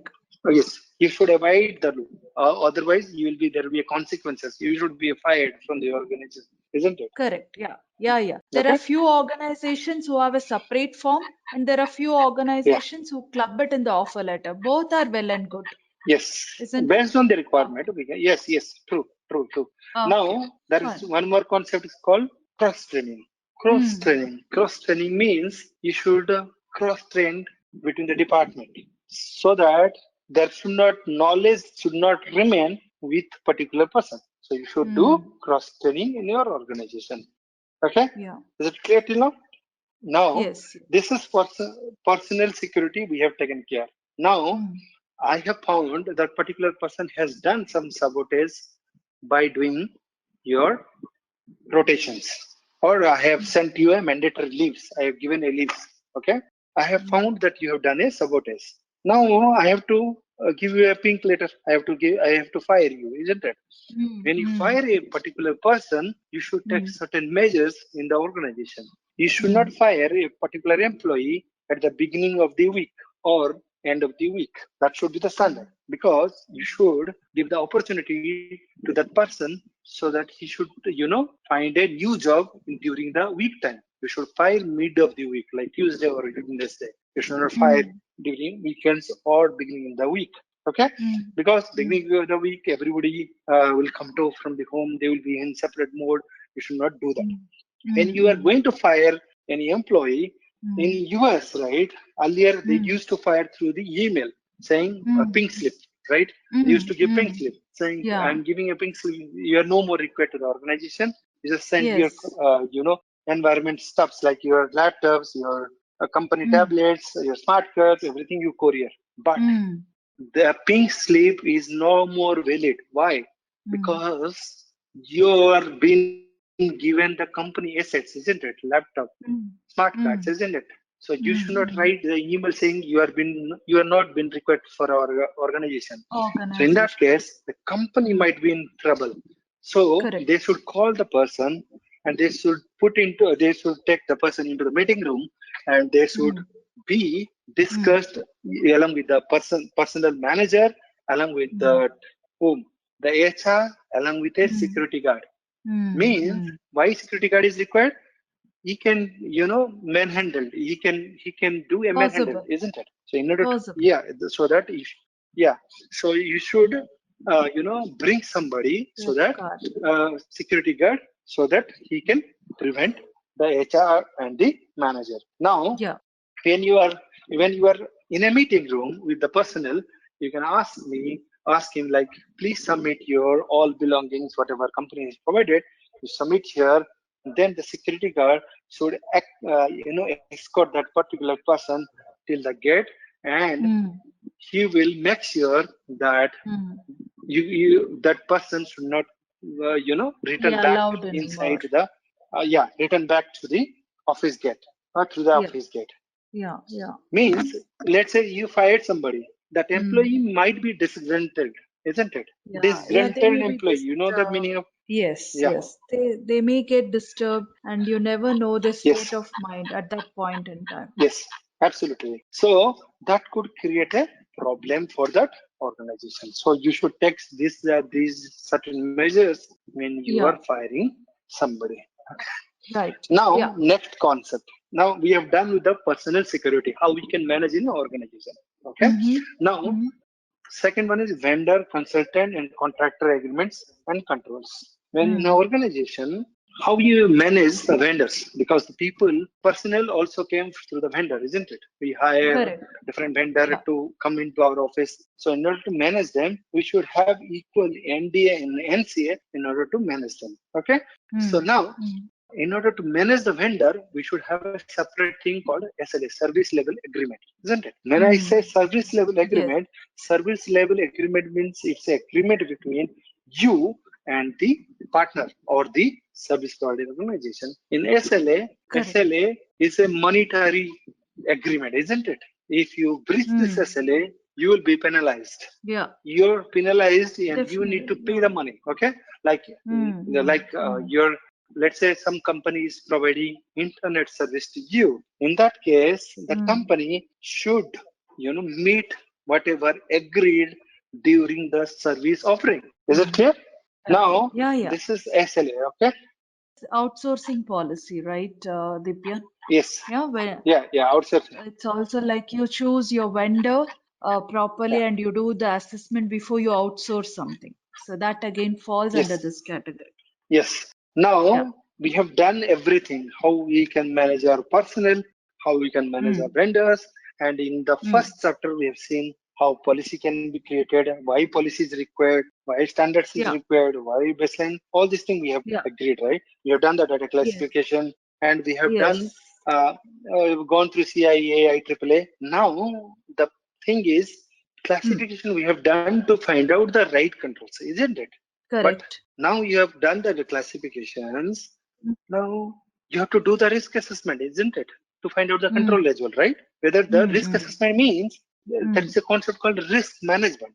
Risk management means the organization will do a risk assessment to the particular assets or particular data in order to find out what are the risks associated to that particular data, and they will try to bring down the risk into a accepted level. Are you getting my Yeah. point? Yes. Basically, they will try to, let's say, Mitigate the risk. mitigate. They will try to bring into a acceptable label. Means, let's say, let me explain you with an example. Let's say I have a asset. Okay, that asset cost is $10,000 for me. Okay, now in order to protect that asset, I need to spend 12,000 rupees security countermeasures. Otherwise, somebody can destroy that the particular data.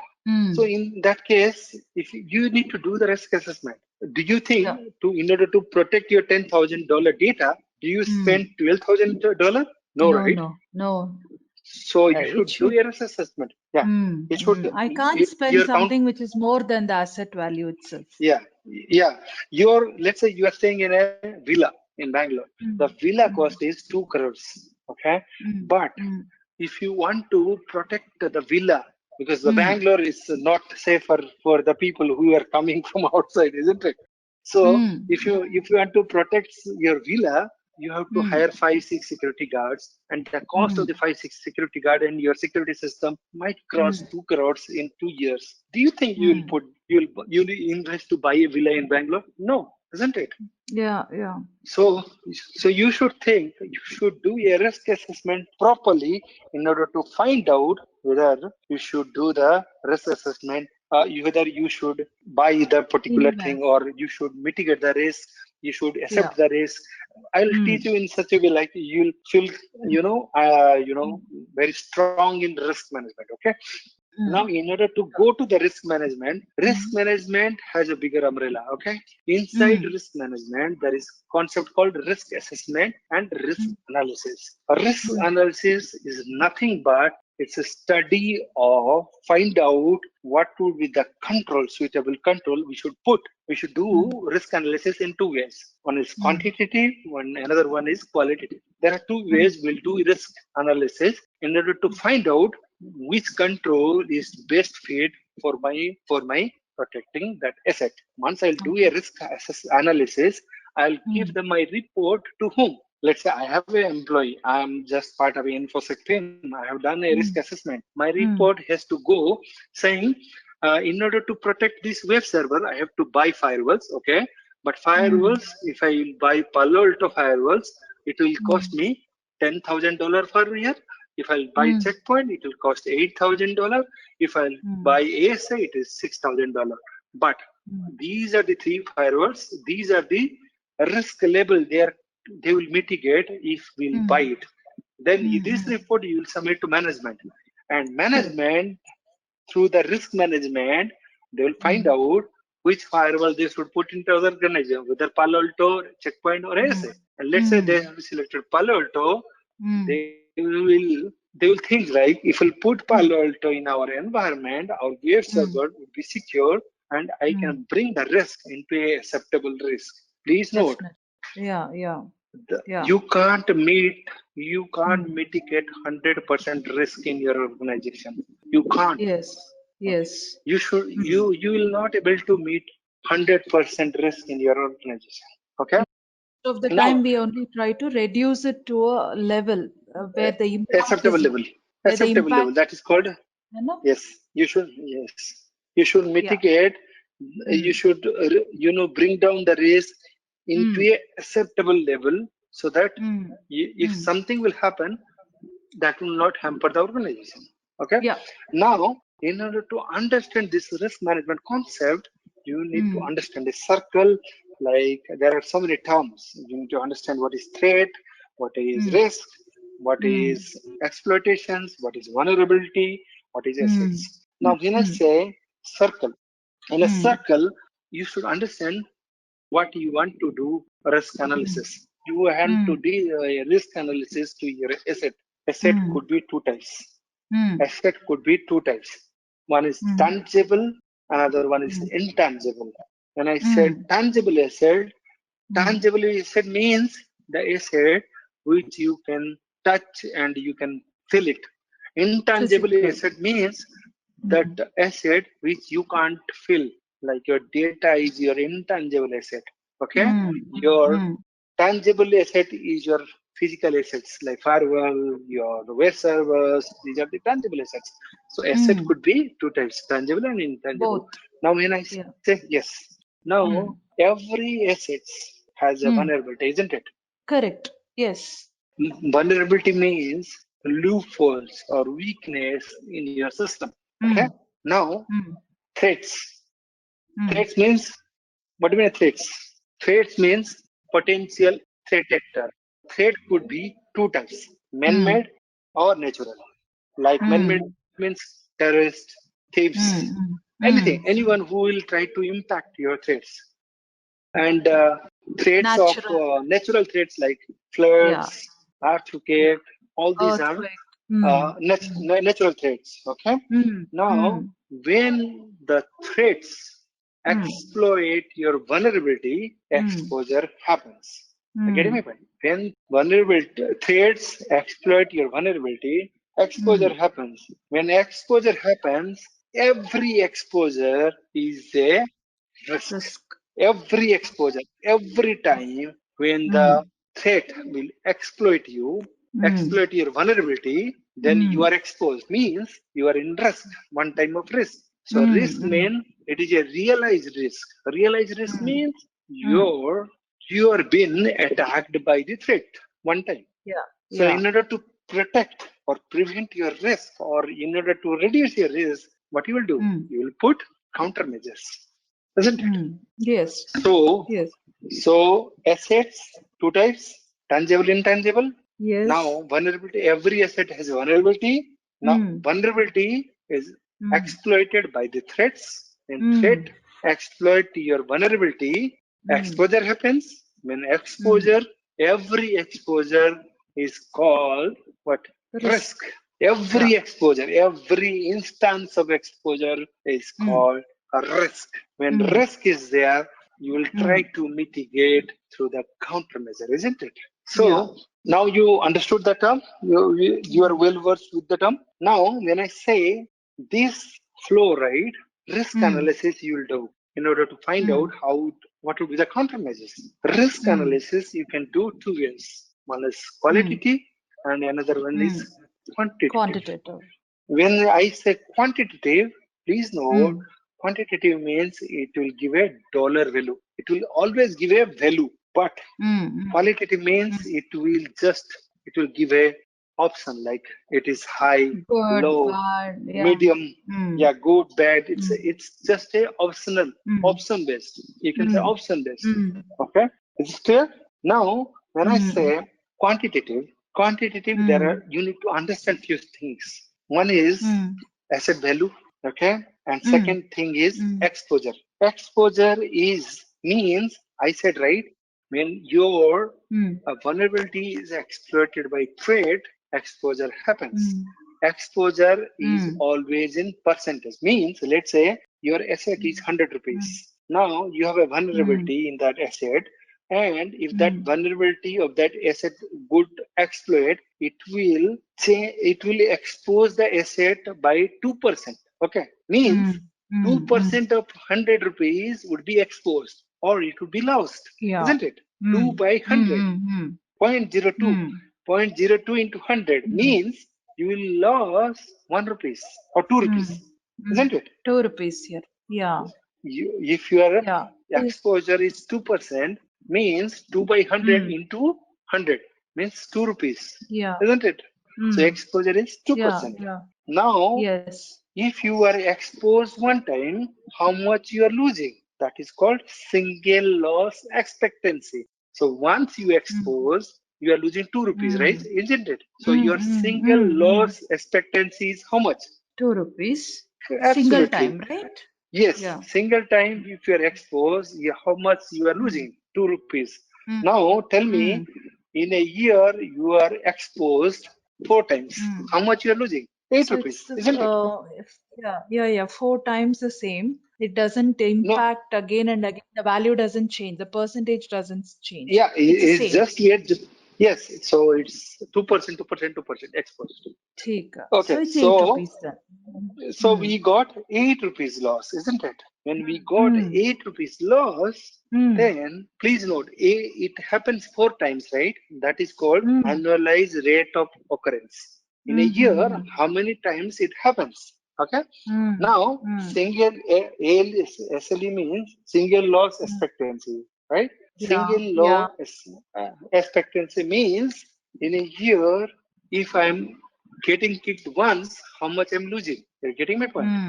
Yeah, Now, understood. in a year, let's say I have been exposed 4 times. You're getting my point? Mm. Now, 4 into my single loss expectancy, Yeah, SLE yeah, into ARO is annualized loss of expectancy. Is it clear or not? understood. So Understood. Understood. ALE is equal to SLE into ARO. ARO. Yes. Yeah. Okay.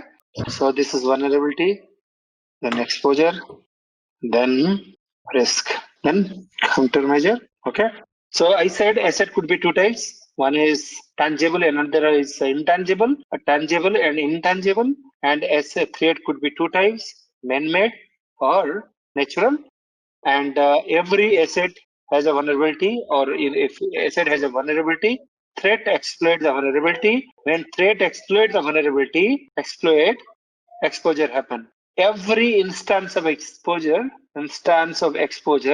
is called a risk. Okay. In order to mitigate the risk, you can apply the countermeasure. Once you apply the countermeasure, the asset could be, you can reduce the risk into acceptable level. Now there is a concept called, I said like risk analysis. We do a cost benefit analysis. We do a cost benefit analysis in order to find out what? In order to find out whether this control is suitable for that, whether the countermeasure is can reduce the risk or provide a cost benefit analysis between the impact of the threat and cost of the countermeasures. Okay. Basically, try to find out the benefit and how much you are spending on the cost, on the countermeasure. Okay. So please note down the goals of risk analysis. Identify assets and value on the organization. So in order to do a cost benefit analysis, it has to identify the value of the assets, determine the likelihood that a threat exploit vulnerability, because likelihood means how often this threat will exploit the vulnerability. Okay. Determine the business impact of those potential threat. If this threat exploit the vulnerability, what will be the business impact? Based on this, they will provide a cost benefit analysis between the impact of the threat and the countermeasure, cost of the countermeasure. Okay. This is the, a standard risk analysis thing. So then we have done, like I said, risk analysis can be done 2 ways. One is quantitative and one is qualitative. Okay. When I say quantitative, it will give a dollar value. It will give a dollar value. And the output would be always a dollar value. But in qualitative, it's like high, medium, low, or P1, P2, P3, or it will give some time of opinions in qualitative stages. Please note down the pros and cons of the quantitative and qualitative. If you come to the pros of quantitative, objective process and metrics expressed in monitoring terms, this is accurate and credible because our management understand dollar value. So this quantitative is always preferable by the management. But let me tell you the qualitative one. It doesn't come with the dollar value. So the calculation are simple because you generally take opinions, you generally do survey in order to find out whether that particular risk analysis or particular countermeasure has, what would be the impact, you do the cost benefit analysis based on the opinion in case of qualitative. Now, coming back to quantitative analysis, the demerits or the cons of quantitative are it is a problematic one, right? You do a lot of mathematics, isn't it? So it is like calculation are complex. It's all you do dollar value, you calculate, multiply. So it's very complex in nature. Okay. In order to do the quantitative analysis, we need many informations like asset value, single loss expectancy, all these things we need. But in case of qualitative assessment, the assessment results are subjective in nature. So it is very easy to calculate. Okay. And it doesn't have any dollar value, so management doesn't accept this one. Okay, so this is the standard way to know the quantitative and qualitative assessment. Now let me explain a little bit of quantitative assessment. In case of quantitative assessment, we need to know few things. Okay, now in order to know the quantitative analysis, you have to start with asset value.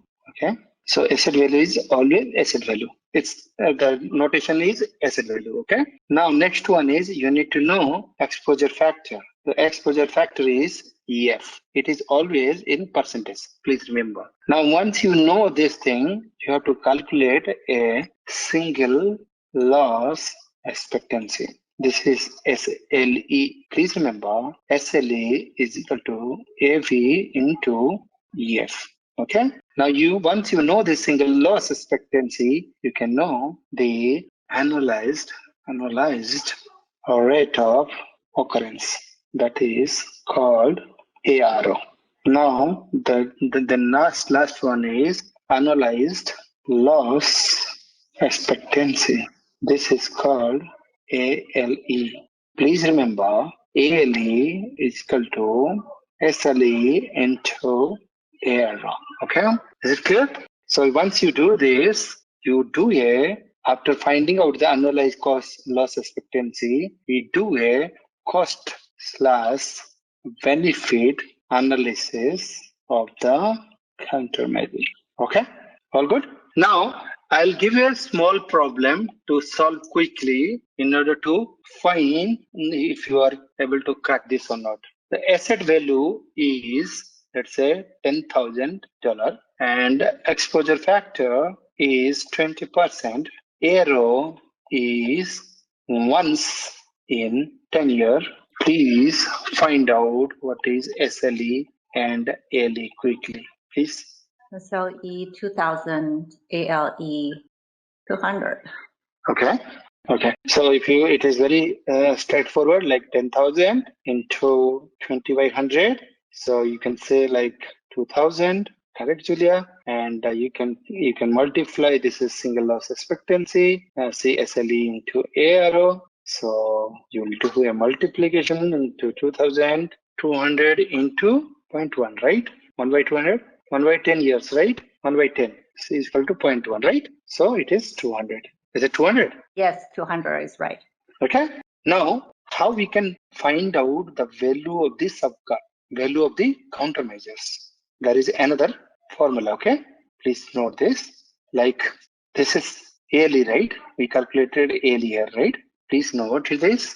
ALE before countermeasure minus ALE after countermeasure minus annual cost of countermeasure. Means, let's say in this case, your ALE is 200. Okay. Now ALE is 200. You apply the countermeasures. Okay. Now, after applying the countermeasures, the ALE become 100. Okay. Because it will reduce, right? It will reduce the exposure, right? Isn't it? Now, you have, in order to reduce to 100 rupees, you spend 50 rupees as a annualized cost of countermeasure. Please note, if this output would be positive, then you will accept the countermeasure or you will buy the countermeasure. Okay. If this value is negative, then you will not select the countermeasure. Is it clear? Why it will, if it would be negative? Yes. Yeah. Yes. What I mean to say, let's say you're in that problem, let's say the ALE is 200 and you apply the countermeasure, the new ALE happen like 100 rupees, but in order to save 100 rupees, you spent 150 rupees for the countermeasure. But at the end of the days, you are losing 50 rupees, isn't it? So you will not select that countermeasure. Getting my point? Yeah. So in this case, you will not select the countermeasure. Is it clear? Now there is another concept called residual risk. Residual risk. See, you applied some countermeasure, but still you can see. So now a residual risk. There is a concept. See, the initial ALE was this one, isn't it? You applied some countermeasure, then it became to 100, right? Am I correct? Now, still some risk is left over, right? the leftover risk is called leftover risk is called, or the risk which is staying inside the asset after the countermeasure is called residual risk. Please note, residual risk is equal to total risk minus control gap. Okay, control gap means how much you reduced with the countermeasures. Means the total risk was 200, you applied the countermeasure, now it become 200. So you can see the residual risk is 100. Is it clear? Okay. Now, there is another concept. If you have understood this one correctly, there is a concept called delayed loss. Delayed loss. Delayed loss means it is secondary measure. What it means, let's say one risk, one exploitation happened to you. Okay. But you suddenly couldn't able to realize the loss. But later point of time, you are realizing the loss. Means, let me give you an example. Let's say your company got hacked, or your company got attacked, got hacked by a malicious attacker. Okay, but he couldn't, take much thing from out of your company, but he published some of the hacked data into internet. Okay, and by saying that, okay, your market reputation of the company could, down, or it could be reduced over the time. So delayed loss is something which you could not realize immediately. It's like you can realize later point of time. I can give you one more example. Let's say you met an accident and you lost one of your hand. In that case, you'll think like, I have another hand, I will be able to manage. But you will realize the loss throughout your life. Whenever your hand would be required to do some work, that time you will realize it that you have lost something, isn't it? That is called realized or delayed risk. Okay. Now coming back to qualitative. Qualitative, it's like opinion based, isn't it? I said it could be opinion based, or it could be a survey based. Like in company, what they do in qualitative analysis, they will call different person from to a different into a room, and they will try to do a brainstorming about a topic, and they will find out. See, let's say they will talk about it. We are hiring it. We are we have a asset which is situated in our next to our exit gate. What would be the security loopholes you are able to see? In that case, you will do a survey, or you will do a brainstorming among your co-colleague, or among different departments, in order to find what are the reciprocations if you are putting the asset next to the outside gate. So these are I'll give you some examples of qualitative qualitative assessment. We do brainstorming, we do storyboarding, we do survey, we do questionnaires, we do checklist, we do Delphi techniques. Delphi techniques, I will explain a little bit. Delphi technique is also an important one. Delphi technique. In Delphi techniques, what happened? It's a anonymous one. What do you know? Anonymous. They will, distribute. They'll call everybody, and they will give you the this is the scenario. Please tell me your feedback, or tell me your opinion about this particular risk assessment. Then you can submit your answer, and you should not mention your name. It should be anonymous. They will not reveal who has told what about the risk. Is it clear till now? Now you have done qualitative and quantitative analysis. Now you have done a cost benefit analysis. Now you find out like these are the countermeasure I should go for in order to prevent my risk. Okay. Now you will find out a list of options, like what would be your response to your risk, whether you should respond to risk, because you have now you have done a cost benefit analysis. Now you submitted that cost benefit analysis to management. So management, now they have to respond to risk. Response to risk could be 6 ways.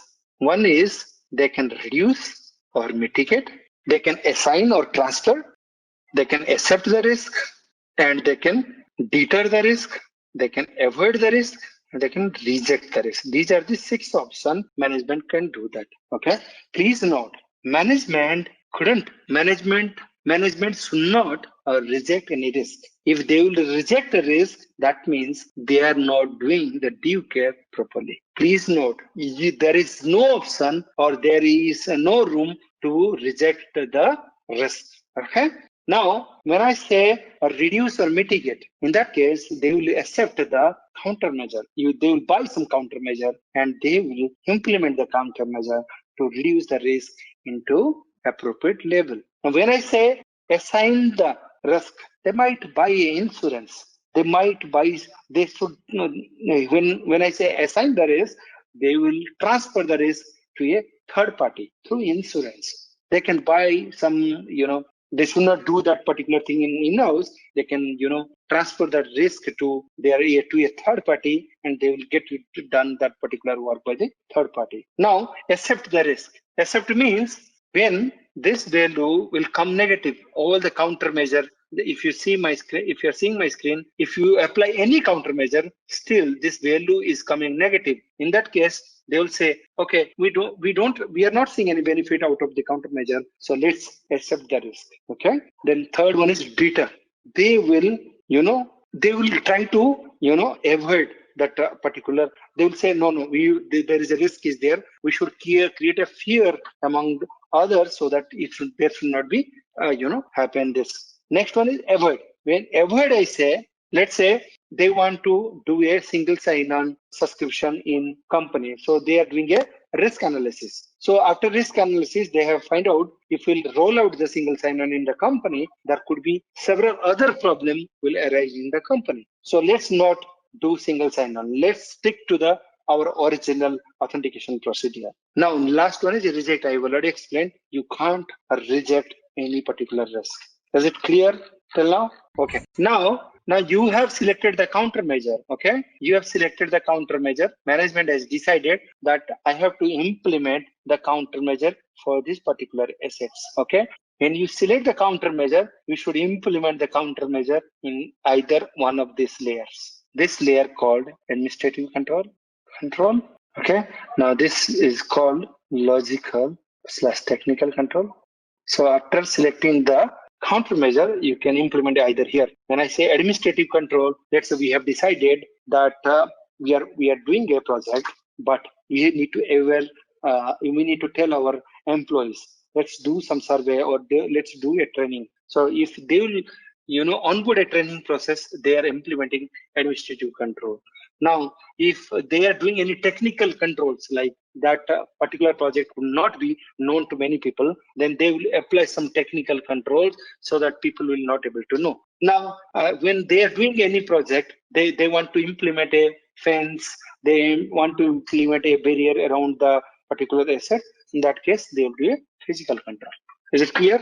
Okay. So the controls could be in 3 types. Okay. Please remember, technical controls are, please note down this thing. Technical controls are IDS, IPS, clipping labels, access control list, constant interface, encryptions, and biometric methods. And there are several technical controls in the organization. When I say administrative control, like I said, it could be survey, it could be reports and review, it could be personal control, it could be testing. Please note, testing is a administrative control. Please note this, administrative control is testing.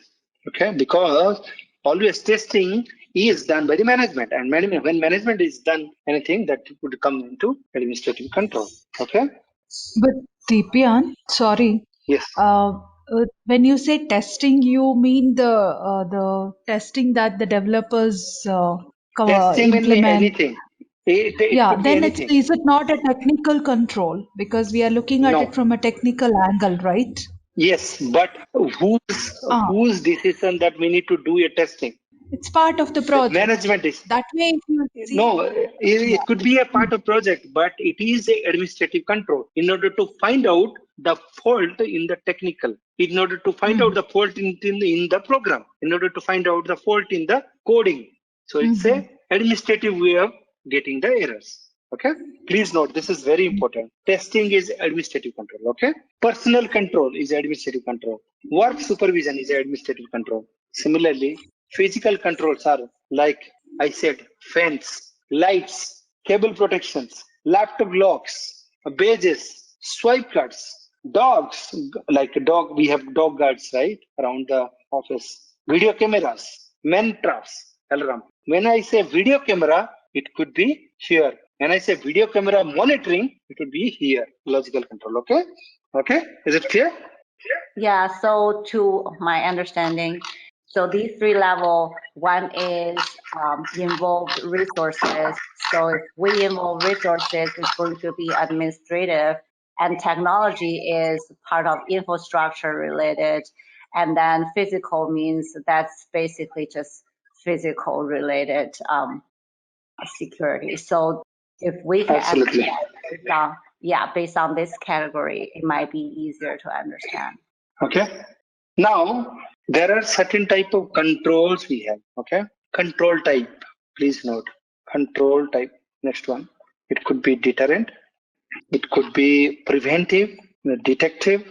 Now, fourth one would be corrective and corrective, then compensative.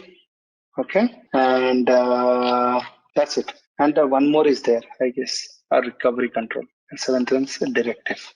These are the controls available, type of control. When I say deterrent control, the control which create fears in the intruder's mind. When I say intruder minds, let's say we have a CCTV camera. When somebody wanted to get into our premises, if they will see like there is this office is monitored by CCTV camera, they in their mind there would be a deterrent would be created. So in that case, they will fear to get in. Okay. Preventive. There are some controls are preventive in nature, like our firewall is a preventive access control, like our fences, physical controls like fences are also in preventive in nature, detective in nature. Our IPS is a detective control. Our IDS is also a detective access control. I can tell you like a supervisions is also one type of detective control. I can tell you, incident investigation is also one type of detective access control. Now, corrective access control means somebody has, somebody has hacked your system. Now you have to take necessary measure to rectify that system. Then in that case, that would be a corrective access control. Is there any doubt in corrective? Is corrective related to recover? No, that's why I asked. There is a difference between corrective and recovery. Recovery control are the extension of corrective. It is an extension of corrective access control. Okay. This is like bigger picture. This is smaller picture. Like what I meant to say, let's say your system, you have an antivirus in your system, but that antivirus is not sufficient to prevent the attacks. Okay. In that case, your system got attacked. Okay. But once your system got attacked, you can buy another antivirus to rectify your system so that it will work next time better way. Okay, that is corrective. But when recovery is just like you can see like it's like bigger picture, like disaster strikes to your environment. In that case, you will apply a recovery access control. You will apply recovery controls in order to get back to to the alternate side or get back to the business. So basically, you will enable a secondary side in case of recovery access control to return to your business. Is that clear? So directive access control is just it will give you a directions which way we should go. Okay. Similarly, compensating control is just a secondary in nature. Please note, compensating is a secondary access control. What do you mean compensating? Compensating means, let's say you have a control in place, but that control is not sufficient to prevent the attack. In that case, you can buy a secondary control that would be called compensating control in order to mitigate your risk. Is it clear? All the control type? Okay. But I want to ask, what is log file? What type of control is log file? Log. If you This one. implement a log file. What type of control? Log file. Log file means you have implemented log file, or you are monitoring a log file. We implement a log file, yes. You implement means basically you are trying to detect it, because you implement a log file so that you can view the logs, and you can find out what was the event occurred during your incident or something. Okay, basically in the organization we have log files, isn't it? In that log file, logs got stored into that file.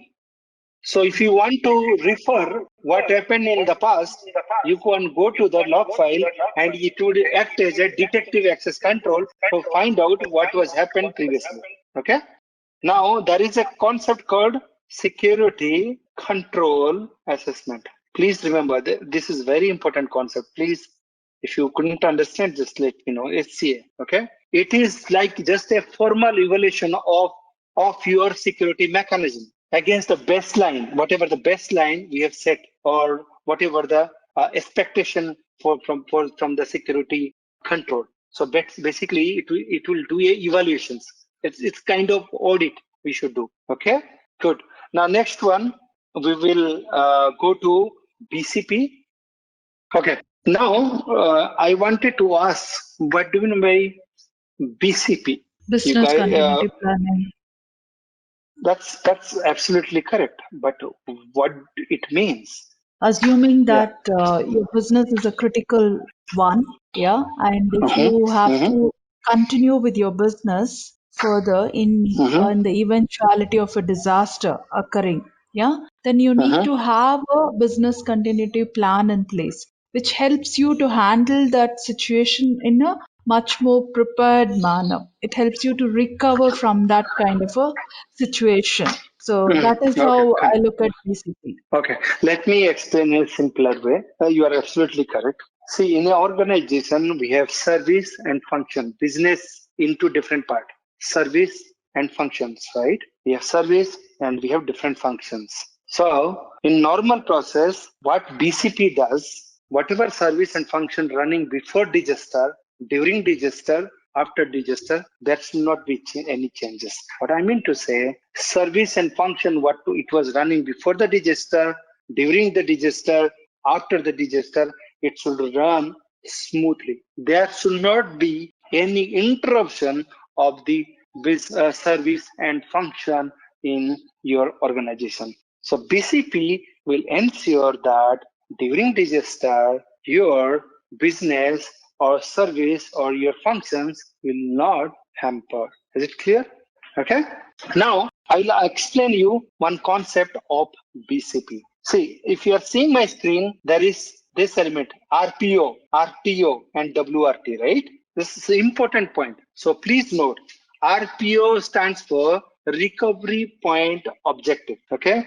And RTO stands for recovery time objective, okay? WRT stands for work recovery time, okay? Work recovery time, okay? When I say work recovery time, you should understand the meaning what I am trying to tell on this, okay? Now what this term stands for and why I'm telling it's really important, just try to understand. I'm going taking you through. So every organization, they have a backup strategy, isn't it? Like we have to do our device backup every 12 hours, isn't it?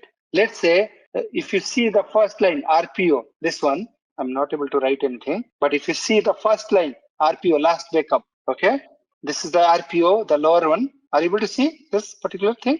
Yeah. See, every organization, we have a backup strategy, right? Let's say we take every 12 hours, we take backups. Okay. Now, if you see the first line from the left, last backup is at 12 o'clock. Okay. 12 o'clock, we have done the backup. Okay. Now, this 12 o'clock, we have done successful backup.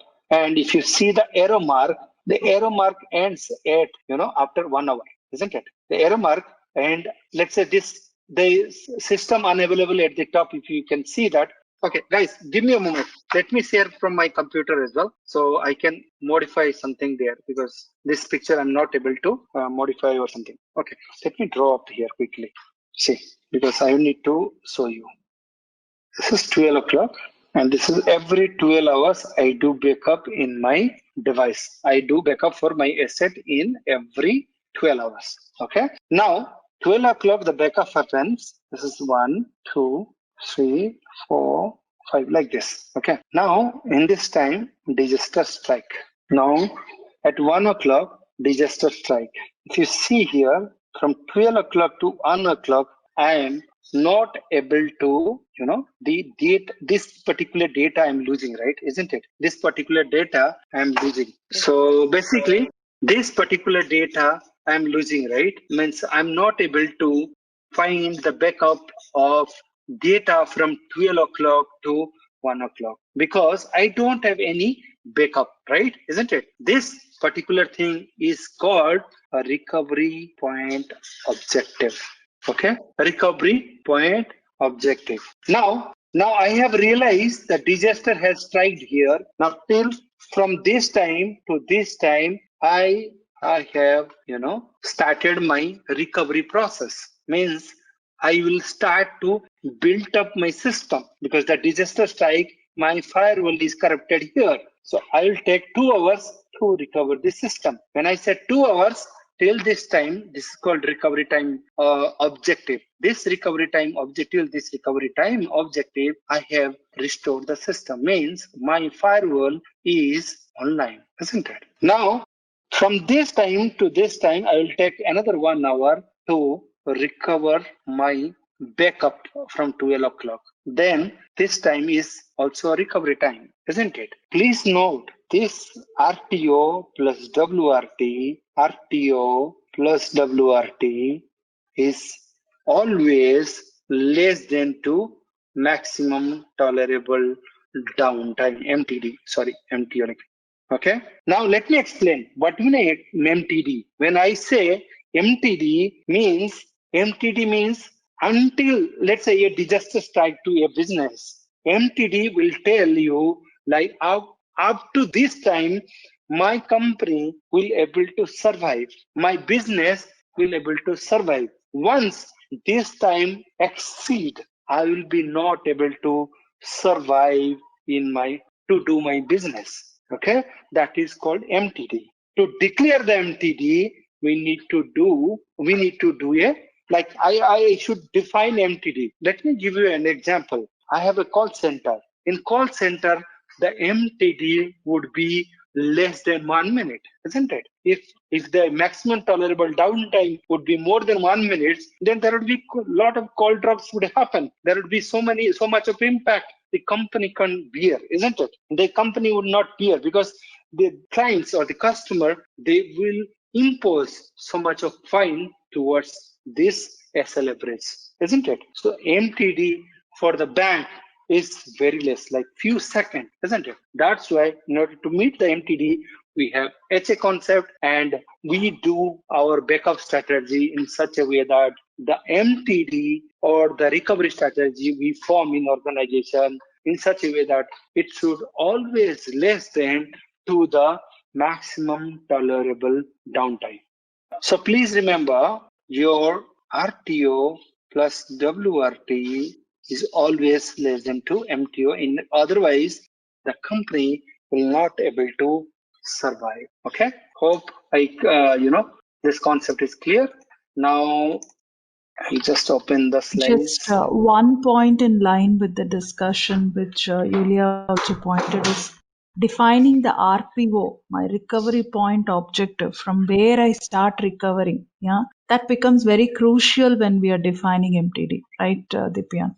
Because I should say See, I'm going to recover from this point only. Yeah, yeah, that is RPO the means starting how much. point. RPO Mm. defines how much data you are losing. Okay, but MTD defines how much time you should survive without serving the customer. You get my point? Like SLA defines, right? When you buy internet for your company, you do a agreement with the customer, with the client, with the service provider, saying if your internet would be down for more than 5 minutes, then they will impose so much a fine. Like they will impose a fine which would be more than the cost of 1 year service. Okay. So in that case, do you think that service provider will able to survive if they will down more than 5 minutes? That business will never survive, isn't it? Okay. Is it clear? So Now what will their in bank, strategy be? Okay. the strategy is in order if you have like in a bank, okay, you have very less MTD. So in that case, you can incorporate HA, high availability. You can put red configurations, but red is not RAID red is configuration. sorry. It's RAID configurations, RAID. Yes, Okay. RAID, RAID. Yeah. So, but this is just a fault tolerance, but it Yeah. doesn't. This is fault tolerance, not Dipian, resilience. 1 second. Yeah, 1 second. Sorry to again, I think we are just drifting a little. I'm asking my question back.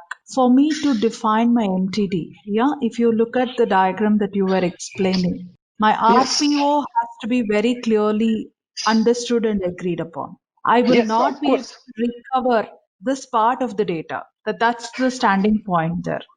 Yes, you will not able to recover this particular data. You should have an agreement, isn't it? Yeah. But but MTD is nothing to do with your RPO. What I mean to say, MTD means maximum tolerable downtime without serving to the customer. Like what I mean to say, let's say Amazon, okay, during peak hours, if their service would be down for more than 10 minutes, their reputation will goes down, isn't it? Their market share will go down. The Amazon will not be trustworthy for the customer later point of time, isn't it? But Yeah. let's say the system So, crashed for 5 minutes, they lost the backup of 5 minutes. It hardly matters for them, isn't it? so is MTD has anything with service level agreement? So where we have service level agreement on the Yes, contract. it is directly proportionate, isn't it? MTD and SLA is directly proportionate. Like I said, my SLA is just 5 minutes. So you should think about your maximum tolerable downtime is just 5 minutes. Okay, is it clear?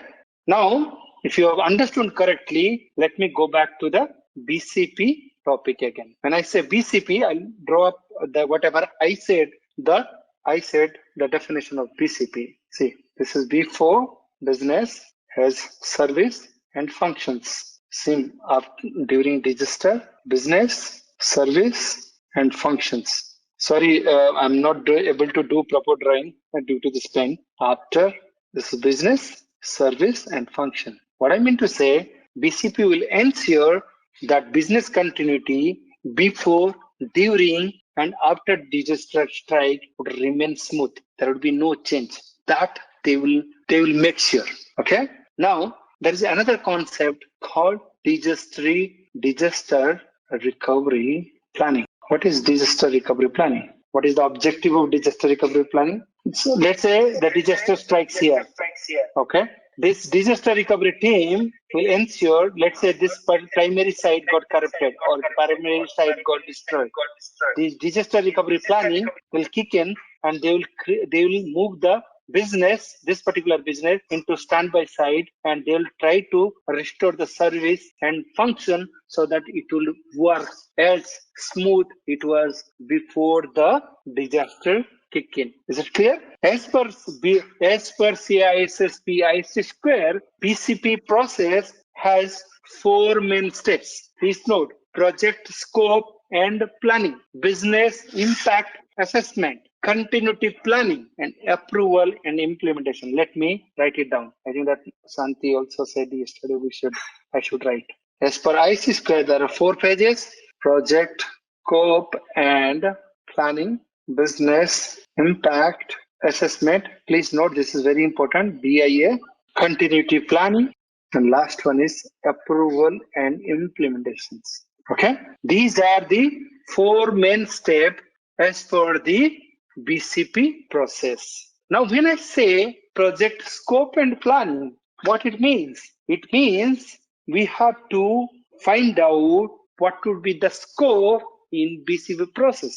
As I said, BCP objective and goal is to run the business during the disaster, before the disaster, after the disaster in a consistent manner, isn't it? So in order to find out which business would be part of BCP, they will do a business organizational analysis, isn't it? When they will do this project scope and planning, they will find out in this first step, there are four major steps. One is business organizational analysis. When I say business organizational analysis means, write down. When I say business organizational analysis, it will find out or identify the department and individual who have stake in BCP process. Examples are, let's say, senior management, HR, operation teams, IT, facility. It should find out whose team has a stake in the business organizational analysis. When I say I find out what are the critical business I need to serve for my BCP, then I have to do second step is BCP team selections. In BCP team selections, I will find out a representative from all the respective department who has stake in the BCP process. Okay. Now next one is resource requirement. In research requirement, in that case, see this in order to do this complete BCP process or in order to continue this project, we need resource. We need to plan in such a way that we will get additional resource so that it can support. So please note, in resource requirement, we access resources required during different phases like BCP development, BCP testing, training, and maintenance of BCP implementations. Now, the fourth one, the last one, a legal and a regulatory requirements. When I say legal and regulatory requirement, it will apply to your organization or industry. What I mean to say, let's say your organization is at India in New Delhi. This New Delhi is having different land of law. So we should, when we create a BCP process, we should always think about what is the law of the land. So we should think about if we'll create the BCP process, will it impact the company from the local law and regulations or not? Please note, you can include any legal counselor or you can hire somebody who can help you in this particular step in order to see what is the law of the land at the local area. Is it clear till now?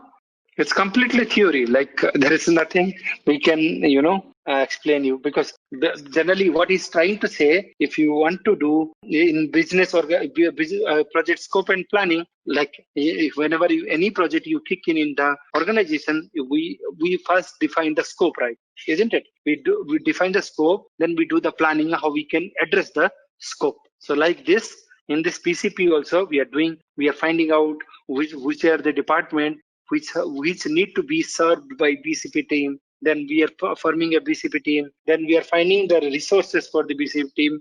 Then we are seeing the local law and regulations. Now the next step is business impact assessment. This is the most important thing.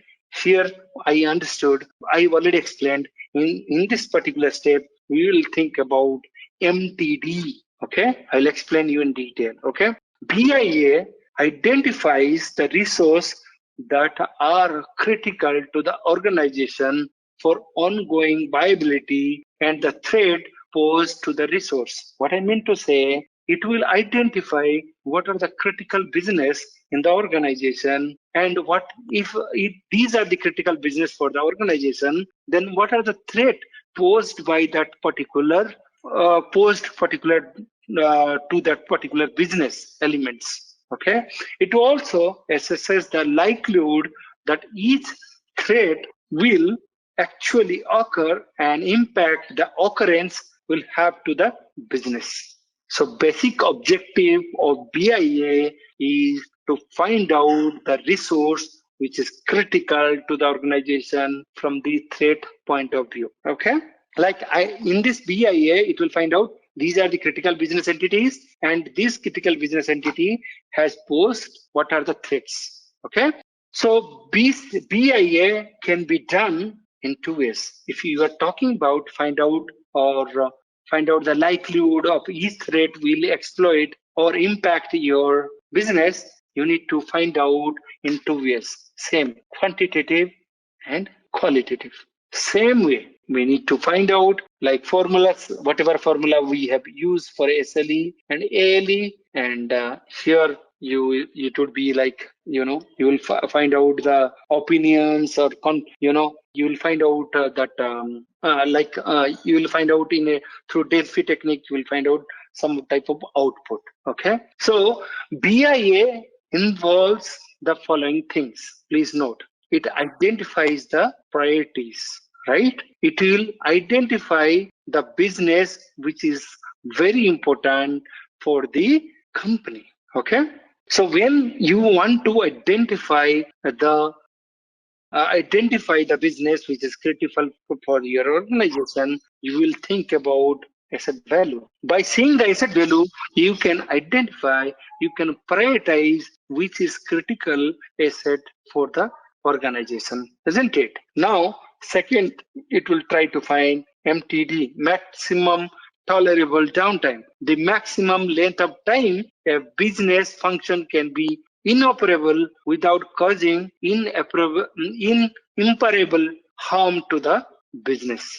This is the definition by the CISSP. What I mean to say, this would define that once you cross this MTD, the business will not able to survive. Similarly, I have explained what is RTO, RPO. Hope you guys also remember. Please note RPO or RTO always less than 2 MTD. Okay. Now this BIA does the risk identification in case of it does the risk identification based on the type of risk. Risk come from BIA done the risk identification in two ways. One is whether it is a natural risk or it is a man-made risk. Okay. Similar example, you know it. What is natural risk? Like you can say hurricanes, earthquake, or volcanoes. These are the natural risks. Similarly, man-made risk are like fire, theft, terrorism, isn't it? Now it will find out the next thing that is called likelihood assessment. Likelihood assessment, in which term you will find out the likelihood assessment. By knowing, if you know the arrow, you can assess that how frequently you are going to get the hit by the disaster, isn't it? Now, after knowing these two things, it can do a impact assessment. When he does a impact assessment, it can do through two ways, quantitative and qualitative. Okay. Now, after doing these three steps, it can do a resource prioritization. Okay. Basically, it will prioritize the allocation of business continuity resource to various risks that you identified and assess in preceding task of BIA. So I would like to check. So have you got the goal of BIA? Yeah, definitely. What was the objective?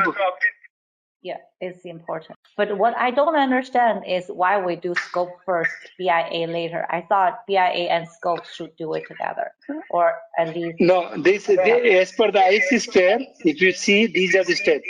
They are saying, let me explain why. It's an important question that you asked.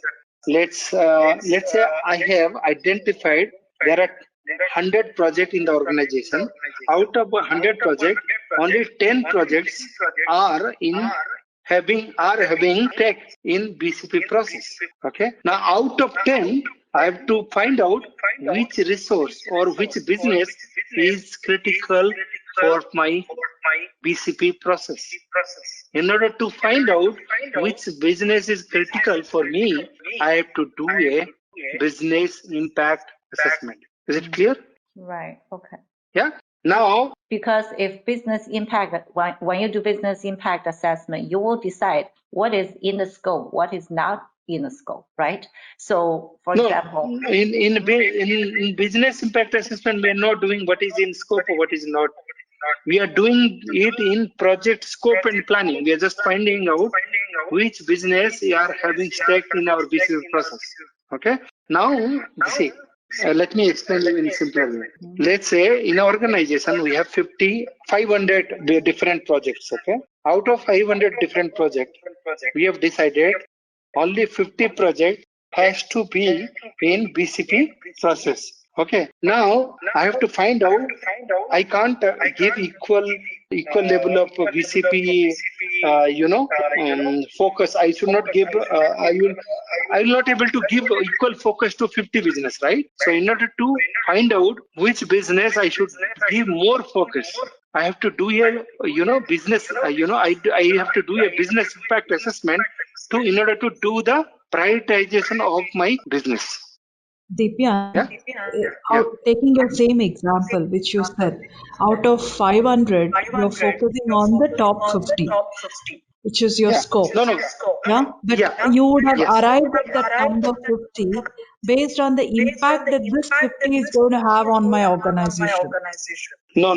What I mean to say, in BCP scope and in BCP scope, I will find out like out of 500 projects, only 50 I need to see through BCP process. What is the Like criteria to go for only 50? those who will pay the money for the BCP team, isn't it? Yeah, they will pay provided they'll say this business is critical for me. That's why I'm ready to pay See, for this. those who will pay more, they will have more priority, isn't it? Those who Not only give, priority, yes, see, yeah, anybody go who ahead. will pay, whether it's a management or the customer who's ready to No, invest on this business, yeah, uh-huh. they will No, invest on it provided the impact is quite high for them.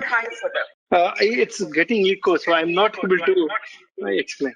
Okay. Yeah. Now, what I So, mean to say, see, let me explain. Let's say I have 500 business in organization. Okay. Out of 500, I have find out that 50 business have nominated for BCP process. Okay. I have identified that these are the 50 business which is critical, or this 50 business has sponsored for BCP stack, isn't it? Now, out of 50, I have to see, I cannot give equal number of priority all business. First, I will think about which business is critical for my organization. So in order to find out, in order to prioritize which business is critical for my organization, then I have to do a BIA. Please note, see, if I'll give equal number priority to everyone during disaster, it would be a trouble, isn't it? Everybody will say, my business is very critical. Can you please check my business area? Why my business is impacted? Similarly, everybody will come in the same time saying, check my business. Why it is impacted? You said it is in BCP, it should not be impacted, but it is impacted, isn't it? Let me go back to the first business organizational analysis. In business organizational analysis, we have a in project scope and planning, we have a subtopic called business organizational analysis. In business organizational analysis, we identify all the department, all the individuals who have stake in BCP process. What I mean to say, let's say I have 500 projects across my company. In across 500, I will find out. Let's say I find out 50 has a stake in my business BCP. But this 50, out of 50, I need to see which business will have more critical. Like IT, our IT networking team is more critical, isn't it? If network is down for some time, it will create a disaster for the organization. So I should give more priority to the BCP team, to the network team, isn't it? This is what IC Square is saying, not me. Okay. Now, please note, during this business scope and planning, we should include senior management into BCP process. Why we need senior management into BCP? What would be your answer? Maybe you need budget. Absolutely. You need money, and you need to also find out the person who can, control everyone. Like 50 business, I said that it is 50 business tech in BCP. Now everybody will come during disaster saying, my business is getting impacted. Can you please check?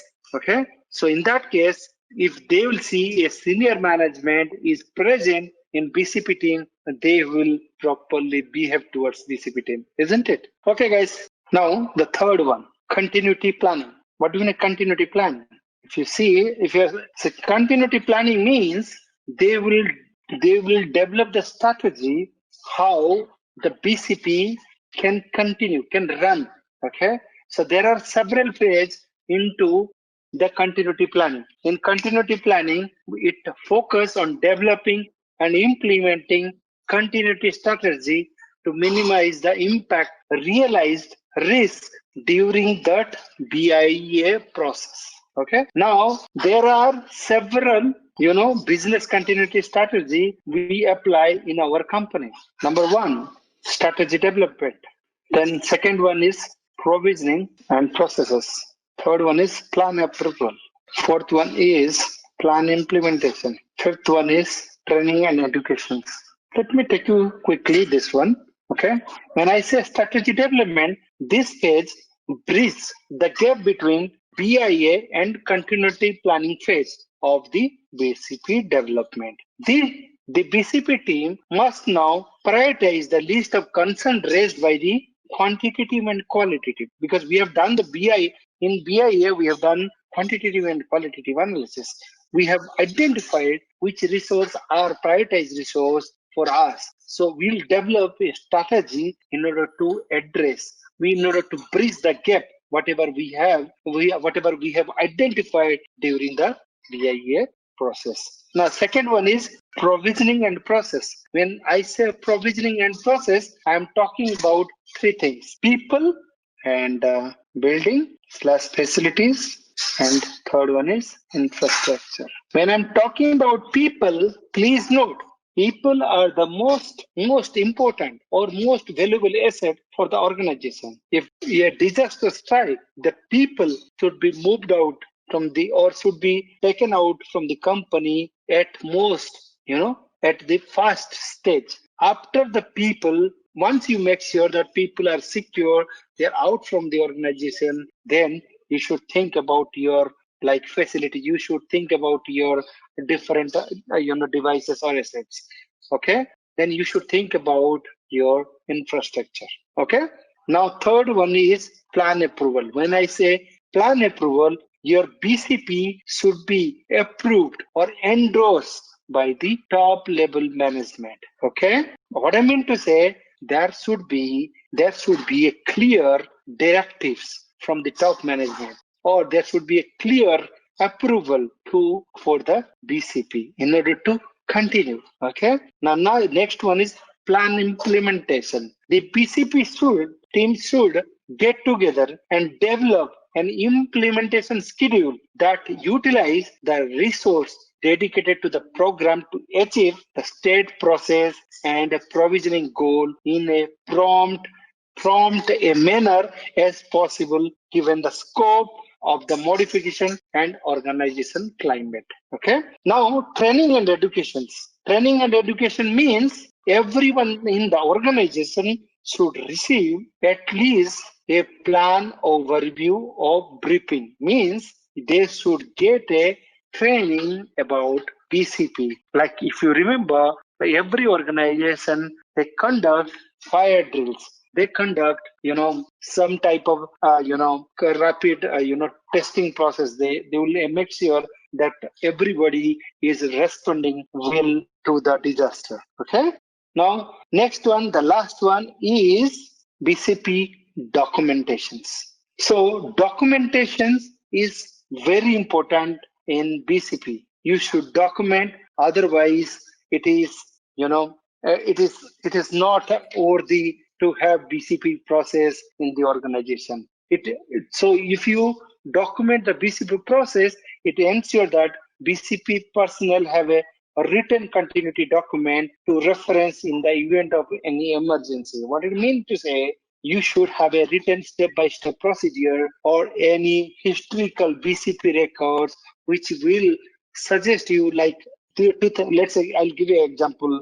In 2012, tsunami hits to Japan, and Japan during the tsunami the impact, they have taken these certain measures in order to escape or in order to save the business to be impacted hugely. Okay, so documentation plays significant role in BCP. Okay, there are different documentations. There are different documentation in BCP. Please note this is very important. BCP documentations. There are different type of. One is statement of importance. Second one is statement of priorities.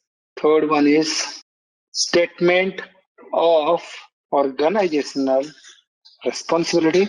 And fourth one is vital record program. These are the BCP documentation. Okay. When I say, if you see statement of organization responsibility means business continuity is everyone's responsibility. Okay. Because this statement of organization responsibility, it comes from senior executive, and it basically says that it creates a sentiment in between the people that business continuity is everyone's responsibility. It is not only a single person or BCP team's responsibility. When I say statement of priorities, it means who, if the senior management gives a signature to BCP documentation, then it will carry more value than any other one. Okay. Statement of priorities means, let's say I'll give an example.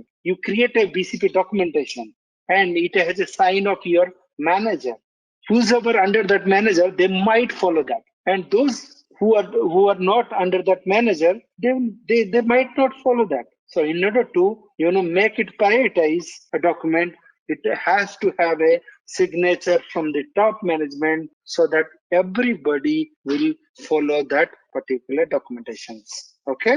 Now statement of importance. It reflects the criticality of the BCP to the organization continuity viability. So this statement of importance, they said how important is BCP for the organization continuity viability. So they will define this BCP is required. If BCP fails, then the organization might fail in future as well.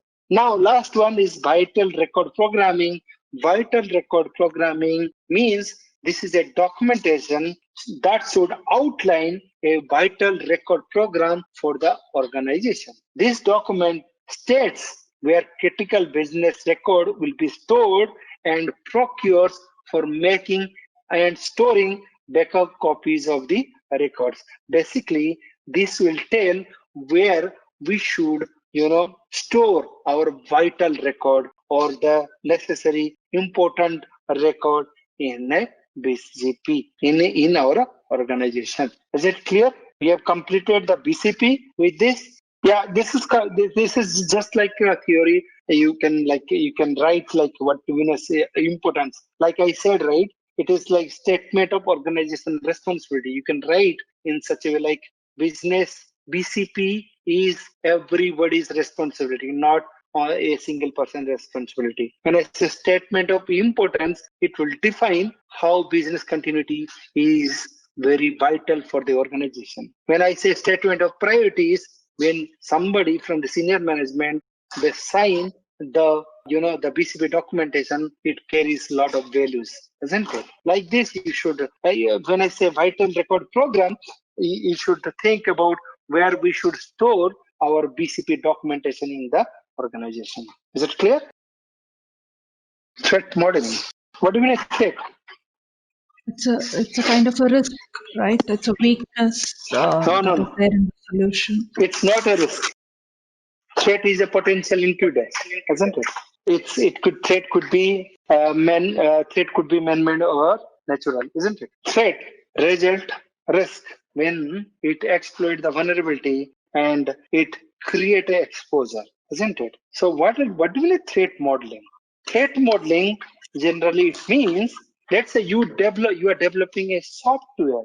In that software, you need to do a threat modeling. What do you mean by threat modeling? Threat modeling means you will identify, you will categorize, and you analyze the threats to that particular software which you are going to create or which you are going to develop. You should do the threat modeling at the initial or the beginning or during the design phase of software development. If you have not done your threat modeling properly, then you are not addressing the threat in a proactive way. If you have done the threat modeling properly, that means you have addressed your threats in a proactive way. Please note, if you haven't done that, you can do the threat modeling in a reactive way also. But please note, proactive way of threat modeling is very efficient than the reactive way of threat modeling. Okay? When I say threat modeling is a process through which you identify the threat, then you categorize the threat, then you analyze it. Okay? Then you do a proactive measure during design and development, or you take a reactive measure when a product has been deployed. Is it clear or not? You should understand threat modeling, otherwise it would be very difficult in CISSP exam, because threat modeling is the, you should always see your threat in a, in a different approach. You should identify your threat, otherwise it is difficult, when you do any software development or when you do any project development in your organization. Now, Microsoft, when they develop any software, they do a approach of threat modeling that is called SD3 plus C. When I say SD3 plus C, it means software by development, software by design, and software by deployment. Means they takes care the threats during all these particular stages. All these stages, they address the threat. Okay. Now coming back to threat modeling. When I say threat modeling flows in three ways. First, you need to identify threat. Then you have to, once you identify threat, then you have to bucketize, means you have to categorize threat. Once you categorize threat, then you will analyze. In order to identify threat, you should follow three approaches. The approach are, let me write it, otherwise it will be difficult for you guys. Okay. There I said threat modeling goes through this way. Identify, then categorized, then analyzed. Okay. So when I say identify, in order to identify the threat, you will follow three steps. Focus on assets, focus on attacker, and focus on software. When I say focus on asset, what it means? This method use asset valuations, result, and attempts to identify threats and the vulnerable assets. Basically, it will identify how valuable is the asset, and it will identify the threats to the valuable assets. Is it clear? Next one is focus on attacker. When I say focus on attacker, sometimes it is possible to identify potential attacker and threat they represent based on their goal, okay, or their techniques and procedures. Technique and procedures. So when I say focus on attacker, you should focus towards the attacker. Let's say you create a a web applications, or you are creating a applications, then you should think about, if I will create this particular applications, then what type of attacker will target me? What will be their tactics, their techniques? What will be their procedure in order to attack me? Okay. Now, third one is focus on software. When I say focus on software, you need to identify the potential threat against any specific features or mechanism you created in your software. Okay. When I say these are the three process to identify the threats, the next step is you need to identify, you need to do the categorization, isn't it? You need to categorize now. When I said a categorization, you need to categorize the threat, isn't it? In order to categorize the threat, you need to apply a method called triad. This is a method to categorize the threat. When I said categorize the threads, A stands for spoofing, T stands for tampering, R stands for repudiations, I stands for information disclosure, D stands for denial of service, and E stands for elevation of privilege. Okay. Now let me explain you one by one. It's very important to identify the threats. When I say threats could be, now we identify the threats, isn't it? We know what could be the damage this particular threat can create to the my software or particular things. Now, based on their behavior, I have to categorize, isn't it? When I say spoofing, what do you mean by spoofing? What do you mean by spoofing, guys? Can you please know what do you mean by spoofing? Spoofing means falsified identity. Falsified identity means I can spoof your address. I can say I'm Santi. I'm a manager of this company. I can spoof. Spoofing generally means falsified identity. Spoofing can be used against IP, MAC address, username, system name, wireless network device, or SSID, email address. You can spoof any of this. You can falsify, saying, I can falsify your email address. I can call to your organization saying, I'm Santi. Could you please give her laptop whatever she has forgot to take? I can do a spoofing. Based on the threat's behavior, I can identify what type of attack, what could be the damage it can create to my assets. Please note, when I say spoofing, it generally try to hamper the authenticity, doesn't it? Because it falsified your identity. When it falsifies the identity, basically it hampers the authenticity part, doesn't it? Okay. Now, when I say tempering, what do you mean tempering? Tempering means you can play with the integrity, isn't it? Tempering means any action resulting in unauthorized change or manipulation of the data. Basically, based on the threat, you can define what the threat can create, what the threat can do to my organization. It can do a tempering. When I say tempering, it can breach the integrity of the organization. Is it clear? Now, next one, R. R for reputations. Reputation means ability to deny. Non-reputation means you can't deny. Just opposite you said. Okay. So reputation means some type of attacks, they have power, they have power to deny. They will perform some type of attacks and they have power to deny, saying they haven't performed any type of attack to the organization. So based on that, you can categorize that this could be one type of reputation attack. Now, information disclosure. Information disclosure, some threats, they have intention to disclose the information of the organization. When I say information disclosure, what I am trying to say, which CIA part of the, could you please answer? Which CIA I'm talking about? Which part of the CIA? Information disclosure?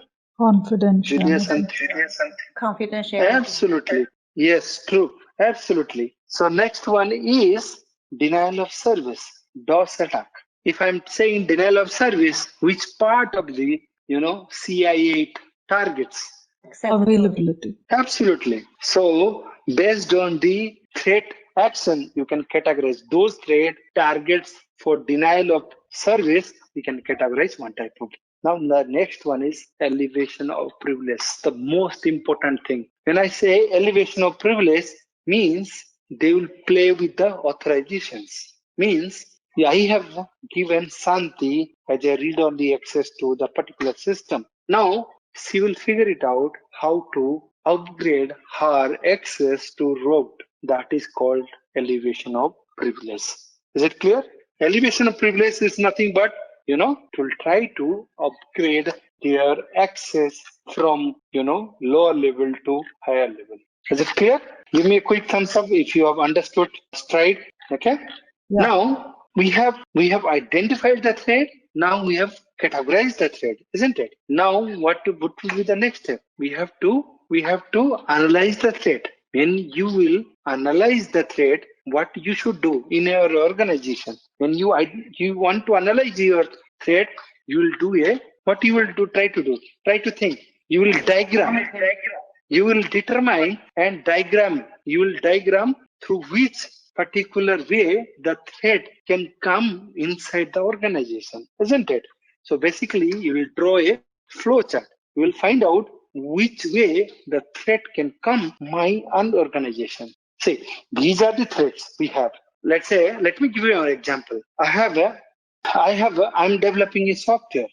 Okay. When I'm developing a software, I should do a identification of my thread. Let's say I'm developing a Amazon kind of software or application in my organization. When I'll develop that type of software, I should think about what would be the threats. What would be the threats to that particular software? So I will identify those threats, and after identifying the threat, I'll try to find out what they can do with the software. Means those, let's say, my partners like Flipkart or Amazon, they can try to play with my availability, isn't it? They can try to do attacks to my particular application in order to make me non-functional. So they should do in that way. So I have identified. Now I have categorized. Now if once I categorize, then I have to think about how I can restrict them in order to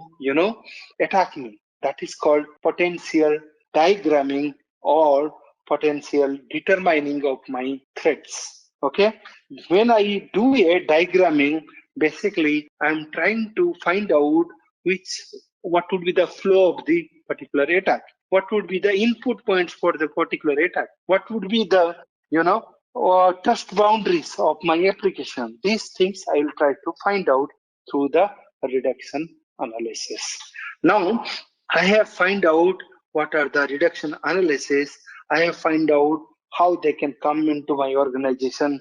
Now, the next step is analyze. I will do a rating to after doing the analysis of my thread, I will give a rating to them. When I will give a rating, that rating is called trade method. Please note, this is very important. When I do a rating to my threads, that is called a trade method. Trade means D stands for damage potential. Trade means damage potential. D stands for damage potential. R stands for reproducibility. E stands for exploitability. Then A stands for affected users, and D stands for discoverability. Okay, these are the important things you should remember. When I say dread, how bad would an attack be? How bad an attack be? Because I am doing an analysis, isn't it? When I say reproducibility, how easy it is to reproduce the attack. So how easy you can reproduce, how easy to re-attack. Okay, how much exploitability means how much work is to launch an attack. Okay, similarly, affected user means how many people will be impacted. And last one is discoverability. How easy is to discover the threats. Is it clear? Is it understandable? Okay. Now with this, I have completed threat modeling. Now there are few things we need to see about laws, the last chapter of domain 1. Okay.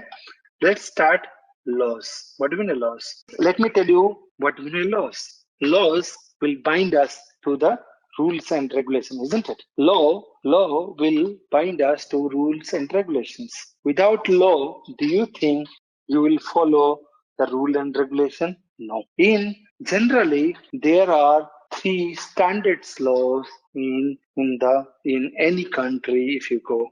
These standard laws are criminal law, civil law, and administrative law. When I say criminal law, the criminal law is called benefit of, it is like beyond the reasonable doubt. Means you should not doubt that he has murdered. Criminal law means it is like murder, robbery, anything. It will, when criminal law happens, it, resulted to penalties, prison, or some kind of,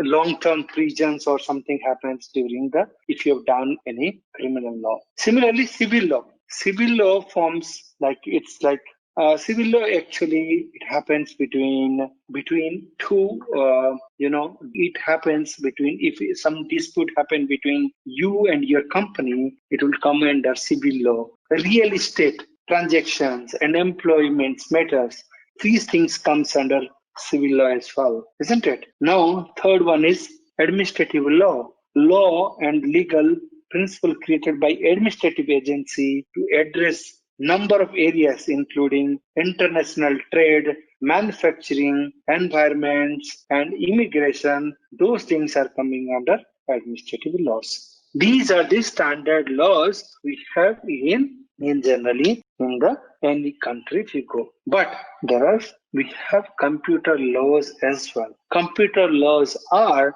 Computer Fraud and Abuse Act, Computer Security Act 1987, then FISMA, Federal Information Security Management Act. These laws, please, I would recommend just go through the book and you will find out what exactly these laws are trying to say. Because there is nothing I can explain through the laws because it's very straightforward. When I say Computer Fraud Abuse Act, if you have used any federal computer for making any attack, then you will be held responsible for that. You will be sentenced like this for that. Okay. Now, in laws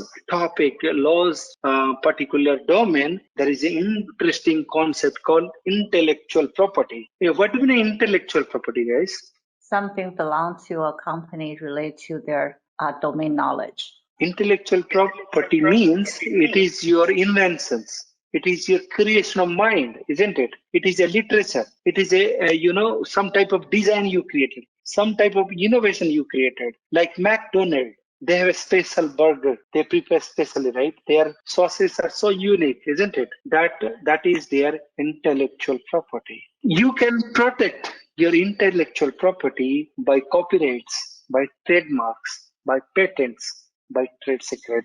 We'll go through one by one quickly. When I said copyright, what do you mean copyright? Copyright means, just to note down, it's a expression of ideas. Copyright laws guarantee the creators of original work of authorship. Copyright means as I said, it is the expression, isn't it? The copyright comes under like literature works, musical works, choreography works, or any architectural works, or any coding if you're writing that comes under Copyright Act. Please note, if you have hired for your organization and if you have wrote special kind of program, then that is not your copyright. That would be the copyright for the organization because that comes under work for hire. Means company has hired you in order to perform your duty. And if you have developed something, then In that case, it is not your own property because they've hired you in order to perform some duty, isn't it? Is it clear, guys? Yeah. Yeah. So please note, if you have done any copyright and you can protect your asset for 70 years. You can go to copyright registry, and in US, I think Julia is quite aware. Like in US, you can go to the copyright. You can go to particular copyright department. You can get a copyright of your particular assets, and you can secure the asset for 70 years. Nobody will do a copyright for that particular software for 70 years. Is it clear? Yeah, that's right. Yeah. So in US, basically, if you have created something, then you can reserve that for 70 years. And after 70 years, you can also renew for some years, for some more years. Okay, that is called copyright. Okay, there is a rule called Digital Millennium Copyright Act. Through the Digital Millennium Copyright Act, you can prohibit attempt to circumvent copyright protection mechanism placed on protected work by a copyright holder. You can prevent copy prevention for CD and DVD through the Digital Millennium Copyright Act. Okay. Now next one is trademark. Please note, trademark has a limitation, a time boundary of 10 years. There is a department in US that is called United States Patent and Trademark Office. You can go there and you can register your trademark for 10 years. Each 10 years, you have to renew your trademark. If you buy any product, you can see there is a TIM symbol called R. R means register. And you can see there is a symbol called TM. TM means trademark also. Okay, you can see in both the way that your particular product is trademark and it is been issued a license by the US PTO. Okay. Now next one, patents. Patents it's you need to remember, this is very important, I'm saying again. When you want to register a patent, the patent must satisfy the three main requirements. The patent should be patent means it's just an invention it is just a creator's invention, isn't it?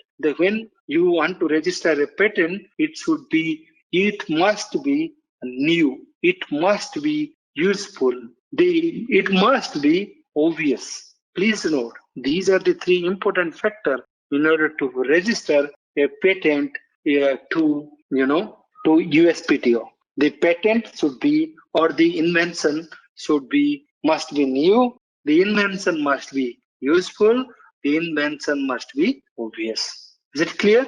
Please note, in this patent can be registered on your name only for 20 years, not more than that. Okay. Now next one. If you notice here, patent, copyright, and trademark all have a limitations. Means they have to after certain period of time, this particular copyright, trademark, and patent expires. It will not be your name. What I mean to say, after 20 years of your patent, that patent has to go to public knowledge. Means it has to be uploaded to internet, or it will come to into public disclosure. But if you see like this, McDonald's or Pizza Hut, they use separate, they use a invention, like they use some kind of, invention, like they have developed the sources which they do not want to disclose to the public. So in order to protect this type of issues, like I can explain one more thing. Microsoft developed Windows Windows software, right? If they have, registered under the Copyright Act, they will get a license for 70 years or 80 years to, tell everyone that that is their property. But after a certain period of time, they have to disclose which algorithm they have used or which program they have used in order to develop the window machine. So this time bound, kills everybody, isn't it? So in order to avoid this type of problem, in US they have developed a concept called trade secret. In trade secret, actually the trade secret doesn't have any limitations. They don't have any time periods. Okay, and if you cannot in trade secret, the company is not bound to disclose what they have used or how they have developed that particular thing to the market. Okay, so if you have, let's say Microsoft, in Microsoft, if somebody has, disclosed their intellectual property, then they will be, held liable with the law called US Economic Espionage Act 1996. Through that, they can be punishable. Are you able to follow me, guys, till now? Now, software licensing. Software licensing, let's say when you buy a software from let's say you buy a Windows 10 software from Microsoft, you should buy a license, isn't it? Along with the software. There are 4 particular license types when you buy any software. Those licenses are contractual license agreement, shrink wrap license agreement, click-through license agreement, and cloud service license agreement. Let me write it quickly. Software license, contractual agreement, shrink wrap license, just click through, and the 4th one is cloud service. Okay. When I said contractual license agreement, means I'm talking about it is a written license agreement between you and the vendor. Okay, and this outlines what will be the responsibility of each other. If you violate this license, then you are, generally if you buy any new car, they said if you do the servicing or if you open the engine outside, your license or your warranty would expire, isn't it? They said like this. And I say shrink wrap license, it is just like if you buy a mobile, there would be a polythene outside, isn't it? They say if the seal is broken, then don't buy it. And if you open that particular seal, you have agreed the agreement. Okay, click through a license agreement. When you go to any Gmail, or if you create any Gmail or any accounts in internet, you have to scroll down till the end in order to accept the license agreement in order to use your particular software. Now, cloud service license agreement, same like in order to use the cloud service agreement, you need to sign some type of, it's just extension of a click-through license agreement, because it is next step cloud, click-through a license agreement. In that case, in cloud server license agreement, you generally supply your credit cards or your account information, and they make an agreement with you. If you use this, then you need to pay certain kind of money during your, if you use excessive things. Okay. Now, the most important thing, IC² ethics. See, in exam, you will get at least IC² ethics questions, at least one. At least I got 2 questions from IC² ethics. Okay. So you need to remember IC² ethics. In order to remember the IC² ethics, I'll give a formula. The formula is so simple. Papa. Protect society, the common good, necessary trust and confidence, and infrastructure. That is the first code of ethics. Second one is act honorably, honestly, justly, reasonably, and legally. Third one, provide diligent and competent service to the principal. Okay. Fourth one is advance and protect to the profession. Don't think they will ask the code of ethics straightforward. They will give a scenario, and that scenario they will say which code of ethics, if we'll reveal this particular information, which code of ethics you are violating. Okay, so you need to understand, like if I say provide diligent and competent support to the principal, means this third one, and I'm saying this means you should not disclose. If you're working for a organization, if you're working for Microsoft, you should not reveal any of this stuff for the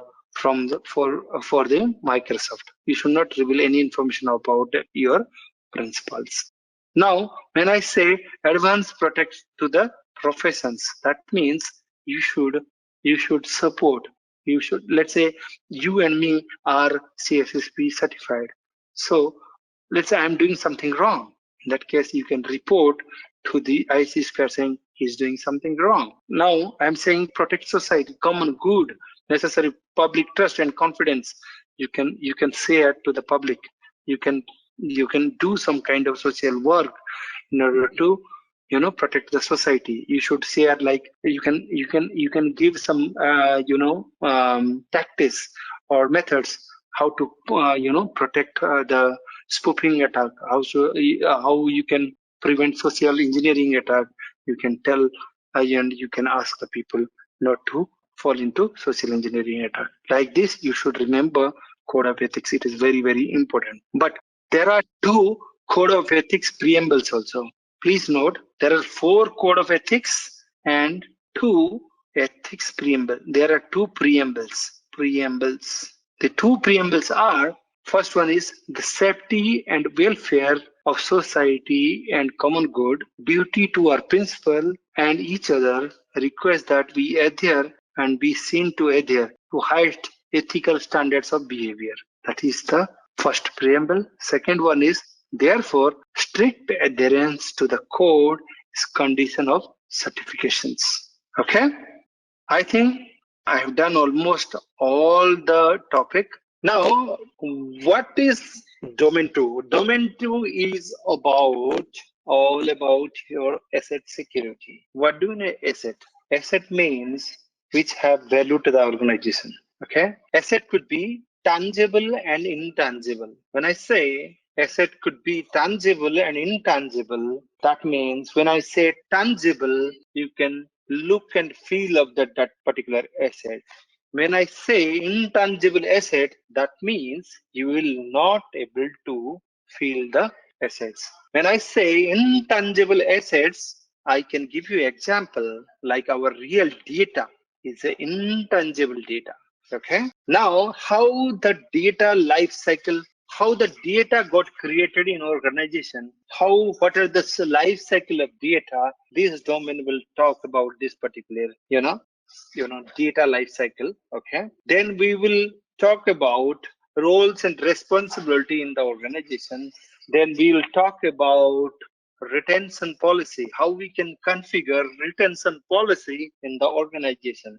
Okay, being a cyber security or information security guy, you should take care your asset mean 2 things, right? Isn't it? Intangible and tangible asset. Now, when I say you being an information or security guy, your primary responsibility is to take care your data, isn't it? Now, if you know the data life cycle, then you can put appropriate control in order to secure the data. Okay, so we'll talk about data or information lifecycle. Then we'll talk about how you can classify the data. Now, once you classify the data, then you will think about how we can manage the data. Data would have 3 states, isn't it?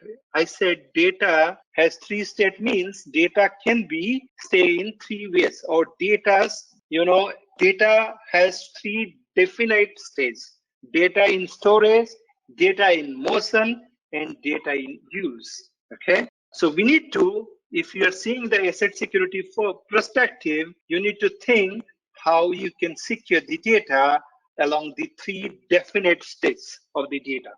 Okay, now when we know when data in motion or data in transit, we can enable so many type of countermeasure in order to secure our data. So data at rest, that's the biggest risk, isn't it? if you are putting your data into a drive, then you need to think about like the soft disclosure. What do you mean soft disclosure? Means the hacker can get access to your data. Okay, so you need to prevent the logical access to the data, isn't it? And also you need to think about the physical access to the data. Okay, so we'll go through in detail about these particular steps. Then coming back to data in use, you need to think when data is being used in the computer, or it is being used by firewall or proxy or load balancer or different entity in the organization, how the data is getting, appropriate security. So we'll talk about that particular aspect as well. Then we'll talk about how you can destroy the data. I guess you guys have gone through the who I'm just hoping I can give you example, like most of the techie kids, they go through the Breaking Bad series, isn't it? So if you have seen the Breaking Bad series, there was a scene, there was a content in that particular series, like their information was captured through their laptop, or their data was captured by the federal FBI or drug enforcement agent. Then Mr. White or somebody who was there in the role, they found out a way how they can destroy the data without having physical access to that particular data. If you remember properly, they have created an electromagnetic wave in order to destroy the data which is in your hard disk or in a computer. Hope you guys have gone through that. You have gone through that particular series. If not, I'll play that particular series so you can able to remember that particular terms through that particular course of this particular domain. Then we'll talk about how you can then we'll talk about retention policies, how you can keep the data. We'll talk about protecting privacy. Then the privacy concept we'll go through, and that would be the end of this particular domain. Okay, so let's start. The various form of asset, like I said, asset could be information, asset could be hardware, asset could be networking, asset could be software. But there are two particular segment of asset. Asset could be tangible and intangible, whatever example I have given. Now, coming back to asset, I have explained the assets. Now, let me take you through the information life cycle. Information means data life cycle. How the data get created, or how the data got accused by the organization. So data, these are the life cycle of data. Like you can create any data, or you can do acquisition of that particular data, then you can use the data, then you can archive the data, then you can destroy or dispose of the data. Okay, so if you go through that different life cycle or format of the data, there are actually broad 6 definite stage of the data. But as per different book, there are different type of concept. This particular 4 steps was given by the CISSP. If you go to Sonaris, they've given 6 steps. But I would prefer to remember in 6 ways. Data, when you create a data, then you will think about how you can store the data. Okay, then when you store the data, then you can think how you can use the data. Now, when you are using the data, then you will think about how you can share, like you can move the data from one person to another person. Now, the third, fourth, fifth one was archive. Okay, archive means how you are keeping the data, how you are storing the data. Now, next one is how you can destroy the data. Now I can ask one question. So what do you mean by, what is the difference between store and archive, or backup and archive? What is the difference between backup and archive, or storing and archive? Julia, Pavina, any idea? I think store means store current data. Archive means archive data for history purposes for a long period of time. But store is only for current ones. Absolutely. So please remember the difference between store and archival. Archival means data is not in use. Data is not in use means you have archived for future perspective. Let me give you an example. If you will not keep your data for any specific period, or if you are not following the data retention policy given by the law of the land, then you might be not doing your due care properly. Every state, every government has a different data retention policy in the organization or in the particular continent. Every government, they have a data retention policy. Now, when you create a data retention policy or data archive, by seeing the data retention policy, you will archive your data, right? Every government, let's say India government, they have a data retention policy of 3 years. In US, it might be 5 years. So by seeing the data retention policy, you can create your data archival. Okay, because let me give you an example why this data archiver is very significantly necessary. Okay, let's say in government we have a rule, or law of the land says you should keep your data for 3 years, but you are not following the government instruction. They will not come and check everything, like whether you are keeping your data for 3 years or not. But let's say there was a dispute happened in your organization and you want to prove yourself that you haven't done anything wrong. Your organization has not done any particular thing wrongly. Then the court might ask you, show me the data which you have kept, because we have this law of land says we have a data retention policy for 3 years. If you have kept your data for 3 years, then you can show the code. But if you don't have any proof, like you don't have data to show the code, then in that case you can't prove that you have done particular thing. If you remember correctly, I said non-repudiation and repudiation concept. You can infer non-repudiation and the repudiation case of this particular concept, data retention. So what is the difference between backup versus archival? When I say backup, data is in use. When I say archival, data is not in use. Is it clear? So now, privacy. There is a term called PHI versus PII. PHI stands for, I guess, Julia, you are in US, right? You would Yes, have, I know it very PHI well. and yes. Protected health information is PHI, and PII is, and you can tell me, but you know PHI, what is PII? What is your understanding on PII? PII is personally identifiable information. How you can identify personal based on the identification. When I say PHI, it's your health informations. When I say PII, I'm talking about personal identifiable information.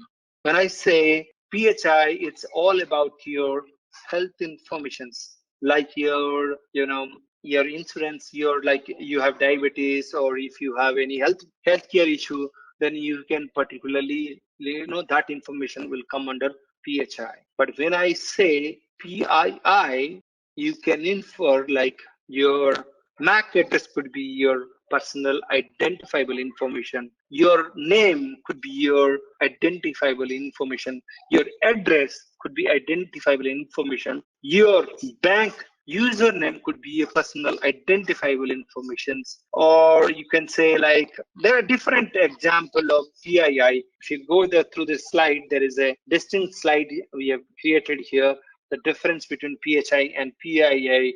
You can see. So when I say PII, you can see that examples like your email address, your name, your biometric data, your telephone number, or your fingerprint or social security number in US is also your PII. But when I say PHI, it's about your medical health record, like patient history in the hospital. That is your private health informations. And please remember, these are the very important part. The organization should always take care of these two things very cautiously. If they will not take that information cautiously, then they will be might be in problem in the future.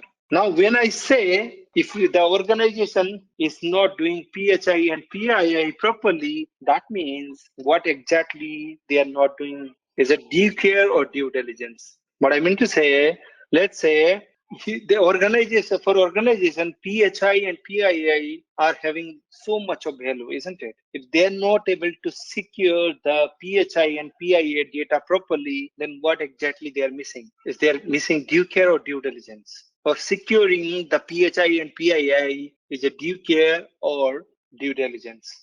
Yeah, it's due care, not due diligence. Let me tell one more time, Julia. I think I have, you are still in confusion about this particular two concept, confusion on these two particular areas. When I say due diligence, please remember, due diligence is all about data gathering activity. When I say due care, it's based on your data gathering activity, you will take a right decision or appropriate decision. Then that would be a due care. Now, in my example, I said organization hasn't taken proper measures or countermeasures to protect the PII or PHI informations. In this example, if you think in different way like due diligence and due care, when organization collected your PII and PHI information, then they have done a due diligence, isn't it? Now they have collected PHI and PII information of the particular candidate.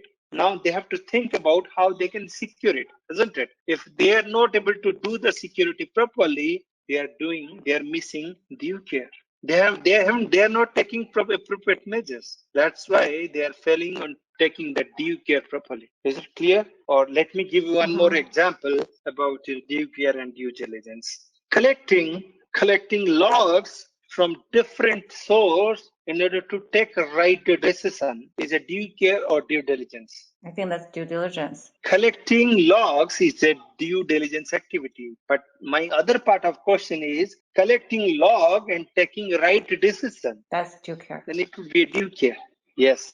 Okay. Now one more example. Taking regular backup of the firewall. Is it a due care or due diligence?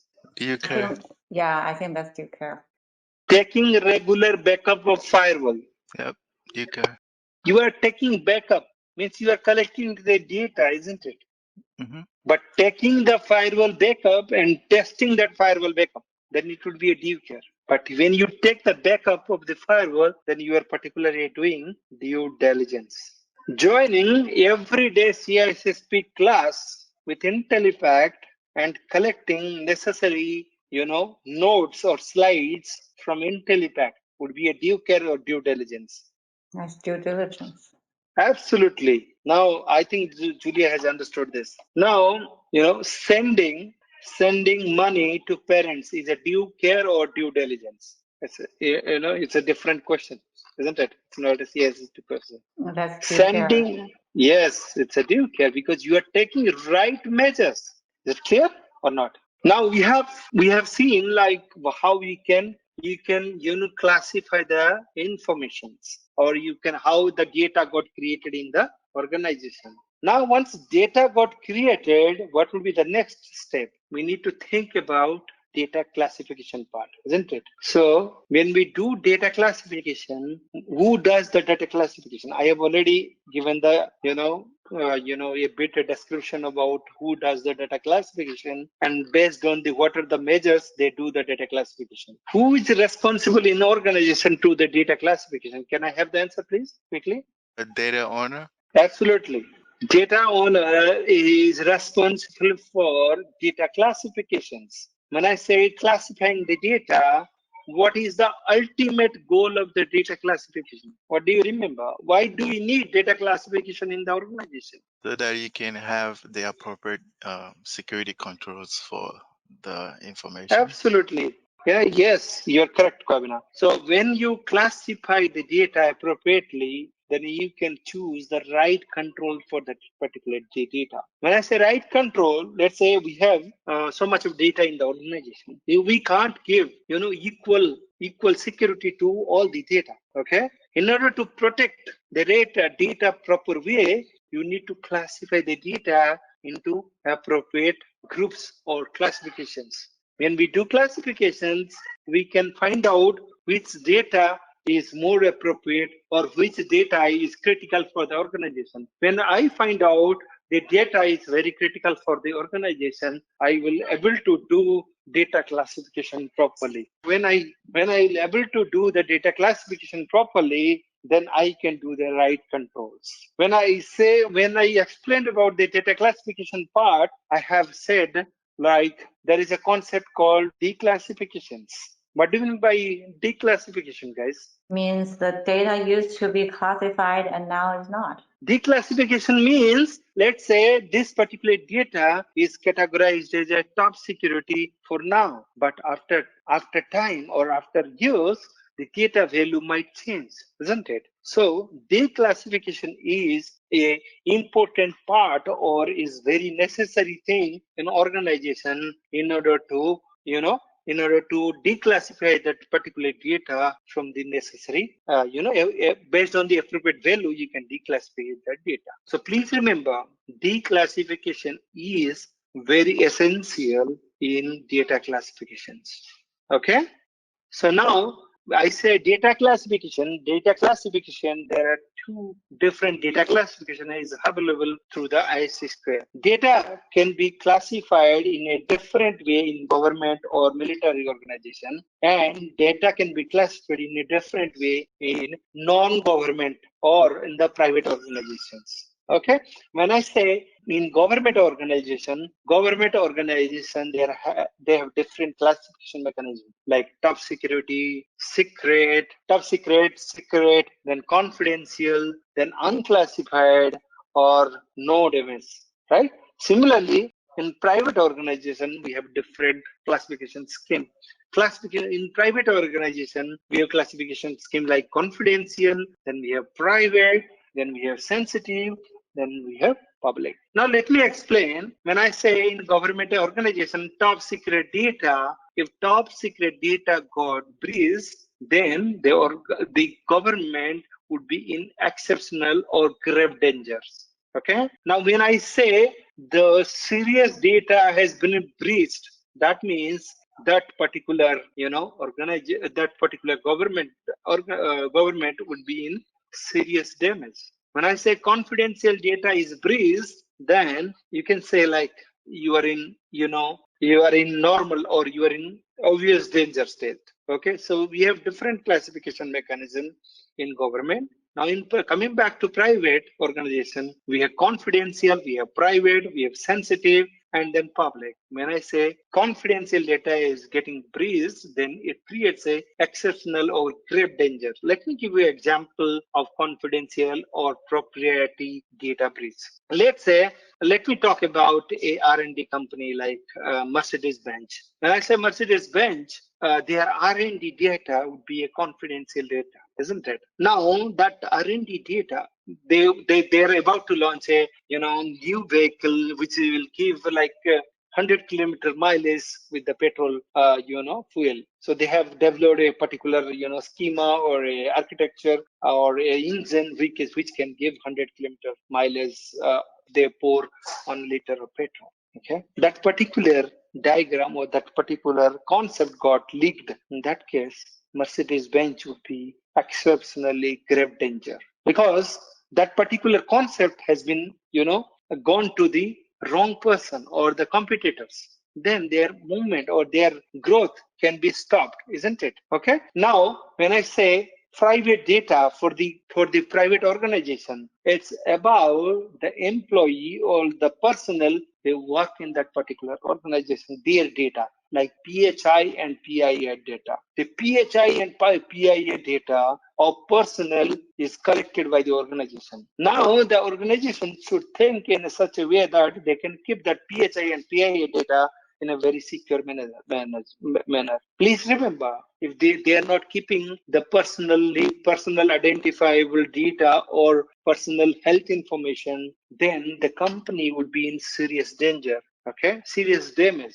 If hope you remember, like there is a company called HCL in India. I heard it through the newspaper. They have there was a incident happened with them, like some of the people, some of the employees' salary information was leaked. In that case, they were in a serious damage because private information of the employees or personnel were leaked. So they were in serious damage. Now, say similarly, sensitive damage. Sensitive means the data which is having value or the data which is sensitive in nature, then it would be created damage for that particular organization. Okay. Now, public means no damage, but you should give the priority or the security to your public data. I believe I have explained all this particular concept thoroughly when we have gone through the classifications part.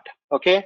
Now, when these are the criteria, if you're seeing my screen, these are the criteria for the classification, like how we can classify the particular data. You can classify the data based on the usefulness of the data, the value of the data, age of the data, how old is the, how much, like let's say this is fresh, recent data, you should keep the data, you should give the priority of that fresh data. Okay. Similarly, these are the classification criteria. You can do the classification of the data. Please remember, classification is very important for the CISSP perspective, because you should understand thoroughly the classification, how the organization does the classifications.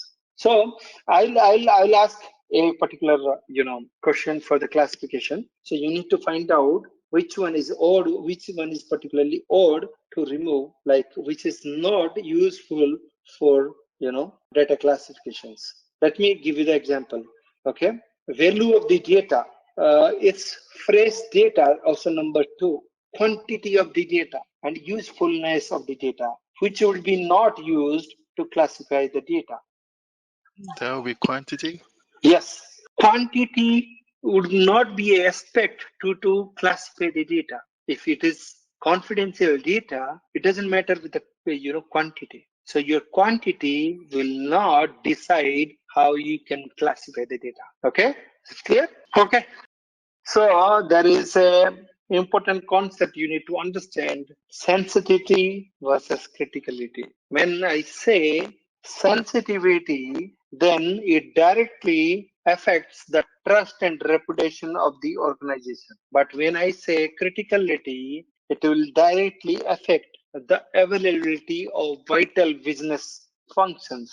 What do you mean by sensitivity? Sensitive means it's very sensitive for the organization. Means the loss of this sensitive data, could, reveal to a unauthorized person. So when the sensitive data is revealed to a unauthorized person, then it will directly hits the reputation of the organization. What I mean to say, let's say your company was given, like you are dealing with European clients' data, private data. In that case, you are not handling that European people's data properly, then particularly your reputation as a company will lost. Like if you're seen, I hope you guys have remember, like Henderson. There was a company called Henderson. Like it used to be Big Five in US, but there is a company called Henderson.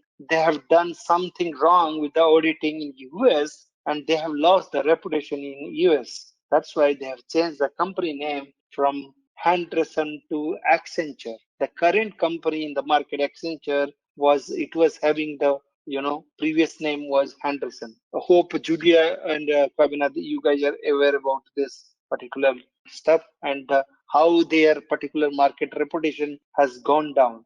I'll give one more example of sensitivity. Let's say in your company there was something happened, like some somebody reported that this organization doesn't give value to the particular employee or particular personnel who works for the organization, then that company might lose the reputations in the market, like this is not a good company, because this sensitive information, like how they treat to the employee, it's leaked to the market, nobody wanted to join, their reputation is down. Okay, now criticality means, let's say Amazon portal.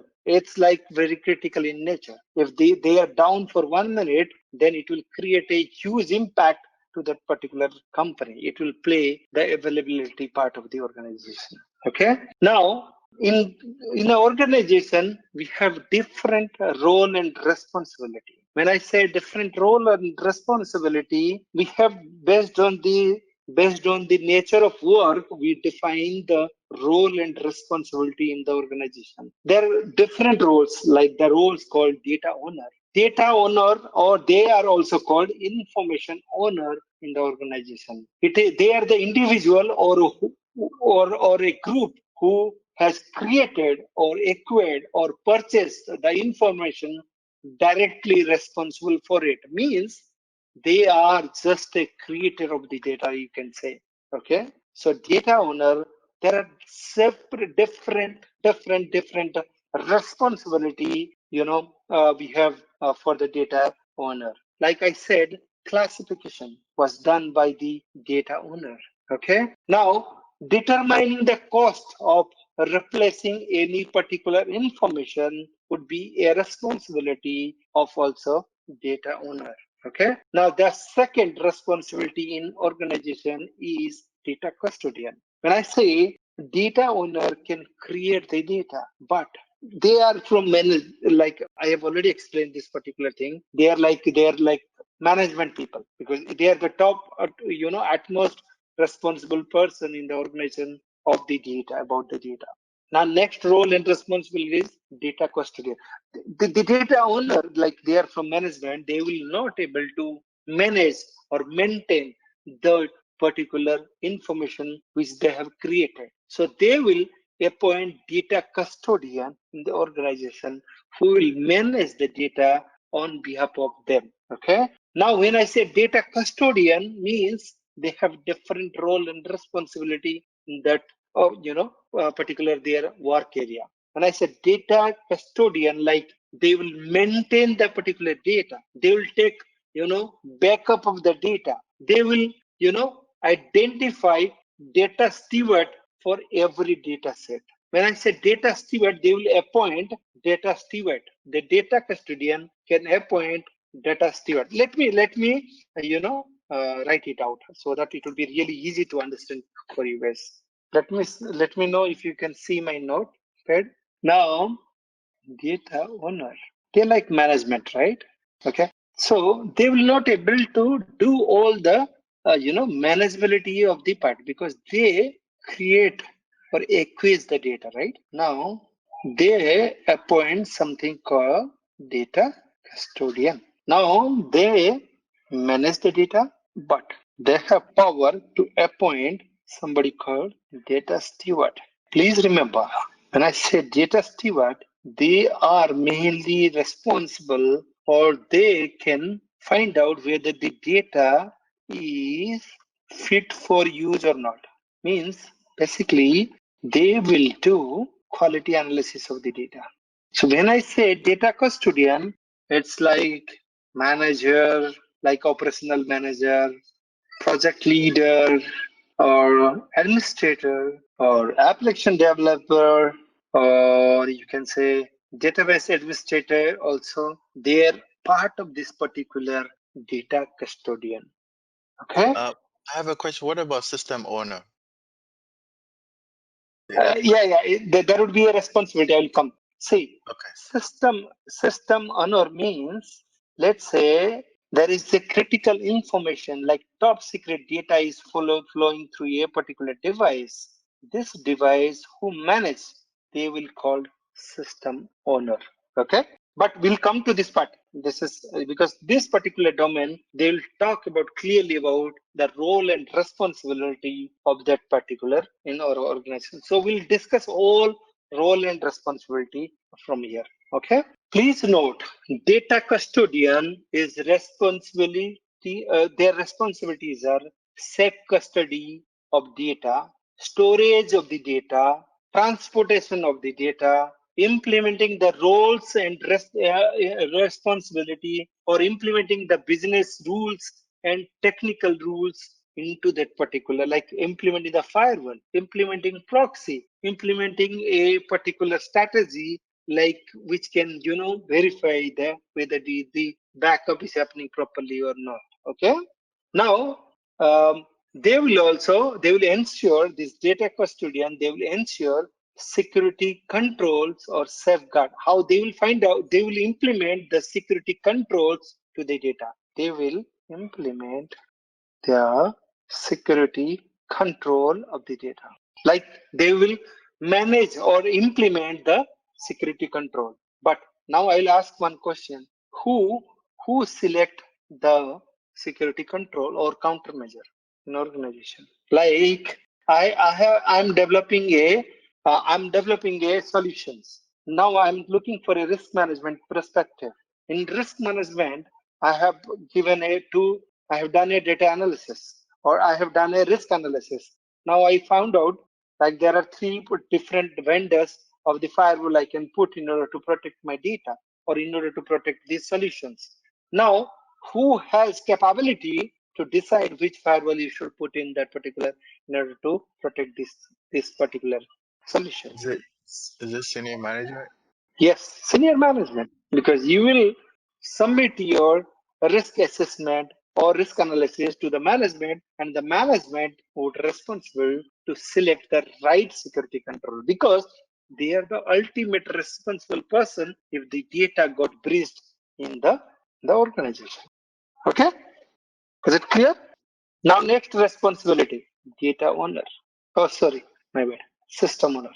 When I say system owner is a person who owns the system that process sensitive data. Means, like the example I given, this is my firewall. This firewall process top secret data, secret, confidential, all the all the data. Now, this firewall would be managed by somebody, right? So that particular management team or the person who is responsible for that particular asset is called system owner. Now I'll ask one question here. Let's say this is a firewall. This firewall is processing top secret data, and this firewall is also processing secret and confidential data. Then this asset would be in which category? Would it be in top secret category, or it would be secret category, it would be confidential, or it would be which type of category? What do you think is? Top secret. Yes. Now I'll ask because it doesn't matter if you are if a firewall is processing top secret data and it is also processing all the lower category data, then that firewall would be in top security or top secret label. Is that clear? Okay. Now I will give one more questions. The data owner is on leave. Okay. Data owner is on leave. Now, some data got created automatically by the tools, but the data owner is on leave. Okay. Now, the data custodian is managing that particular data, but data is not yet classified with the data owner. In that case, the data owner will give what would be the value or what type of protection the data custodian will give that particular data. Until the data is categorized by the data owner, data custodian will give what type of protection to the data? I think should be higher security level, right? Yes, it should be higher security. There is a question you might face in a valley, like the data owner is on leave. Now, data custodian is managing the data or the tool or they're responsible to manage the data. Now, some of the data got created by the tool, but it is not yet categorized because the data owner is on leave or he's not present there. In that case, which level of protection the data custodian should provide to the particular data? So please, guys, please remember, this is CISSP exam. They will check your logical thought process. Okay. Please remember, security is utmost priority. So whenever this type of questions you will see, you will try to find out the top level or which will give the best security to the organizations. Okay. Now, if in questions you will find some pattern like I have monetary, the company has a monetary issue. In that case, what would be the lowest priority or lowest security they can provide to that particular data. If money is having problem, they should think the right countermeasures. They should inform, or they should, the data custodian should tell the data owner, see, the data got created, you are on leave, what should I do? Or he will find out, he will send an email to that particular group of people who does the classification in the organization. Okay, is it clear, guys? Now the next one is business owner or mission owner. What do you mean business owner?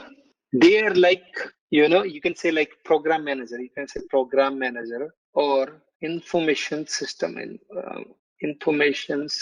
owner in the organization. Okay. The responsibility of business owner or mission owner are, they can overlap with the responsibility of the system owner or be the same role. They are similar like system owner. They are ultimate responsible, isn't it? I'll give an example, hierarchical example. Let's say you have CEO, then you have different business owner or business head in organization. Or in every business, let's say this is sales and this is your retail area and this is your online.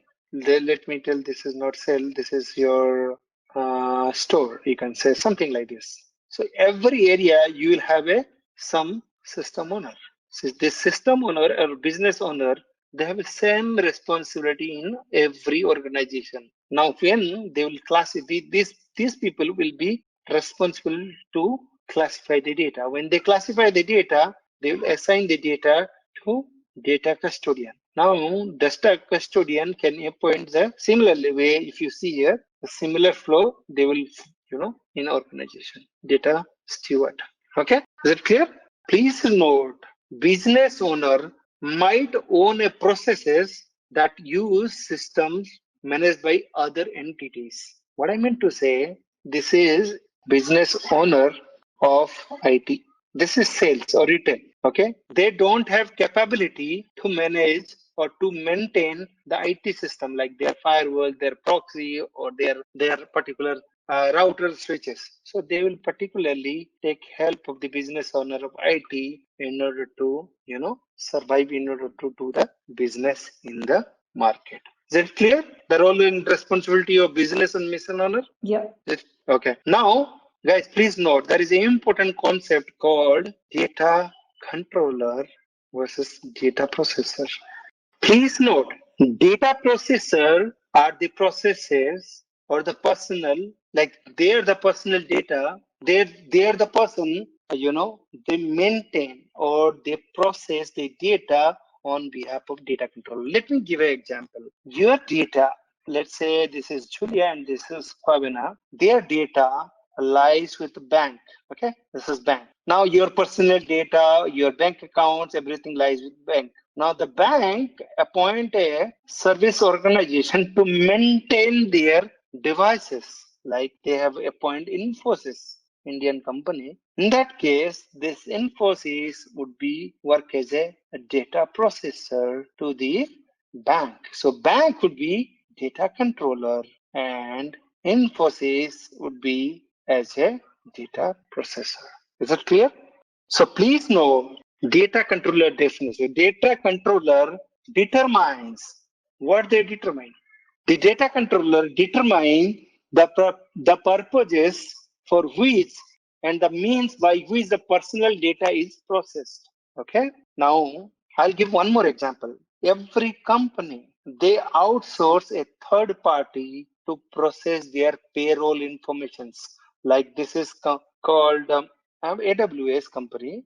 They hire a company called IBM to process or manage their payrolls data for their employees, employee X, Y, and Z. So their information, this person's information always stay with the data controller. Now data controller appoint data processor to maintain or they process the data on behalf of data processor. Is it clear or not? So please note, data processor processes personal data only on behalf of data controller. Can data controller and data processor be one entity?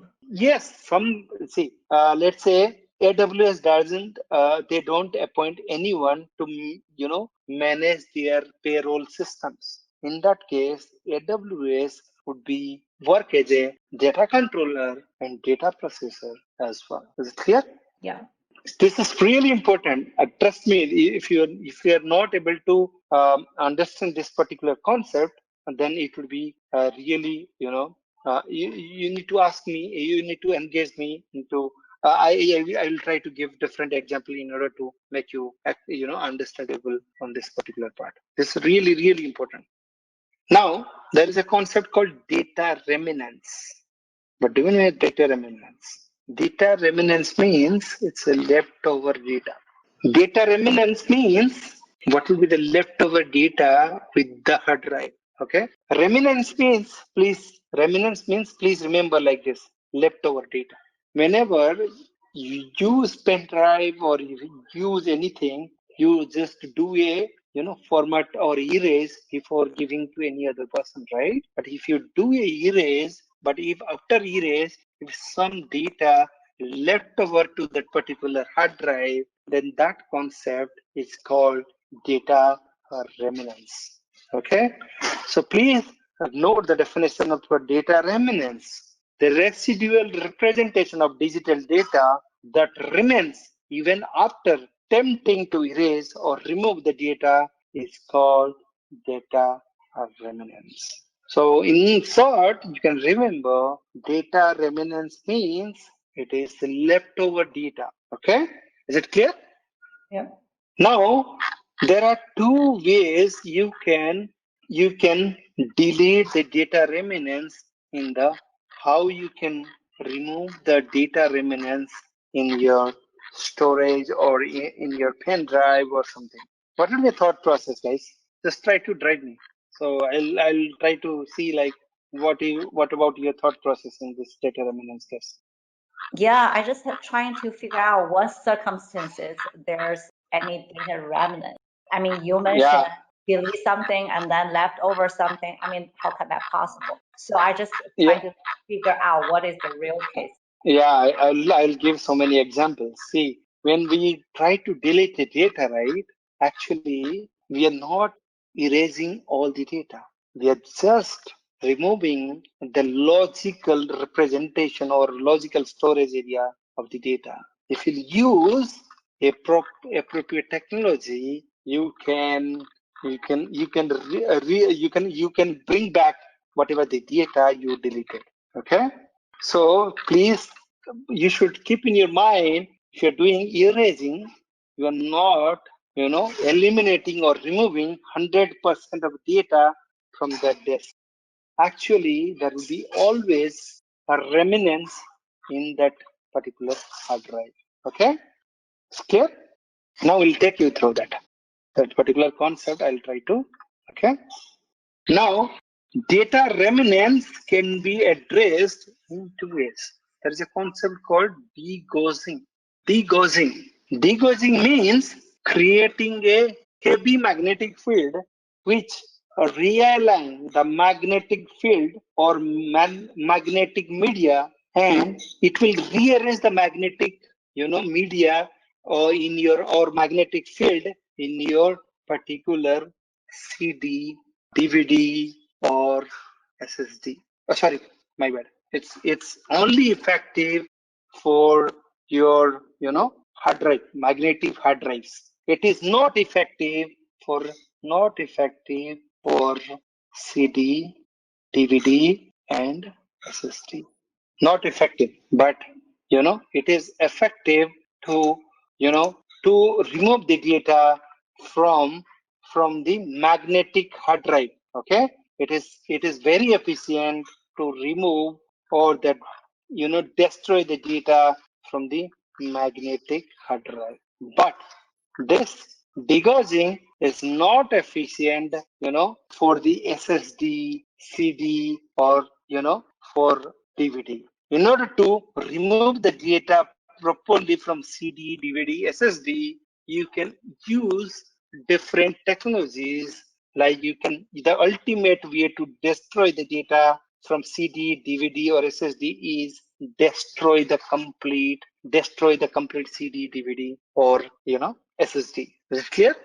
So please note, degaussing would, it will help to remove the remnants of the data from magnetic tape, floppy disk, and hard drive. Hard drive means it is talking about traditional hard drive, not the recent one. Okay, but this is not effective for this particular. Please note this. This is really important. In order to destroy this, the data remnants on this particular CD, DVD, there are several technologies available to delete or to remove the data remnants from this particular CD, DVD, SSD. But please remember, the ultimate way to, or the final way to remove the complete data remnants is destroy this particular thing. If you want to destroy this particular three things, you can use so many different technologies to destroy, like this particular CD, DVD. There is a concept called disintegrator, or you can use some type of liquid chemical to decomposes this particular CD, DVD, or SSD in order to remove the remnants of the data. So when I say, let me take you through again. When I say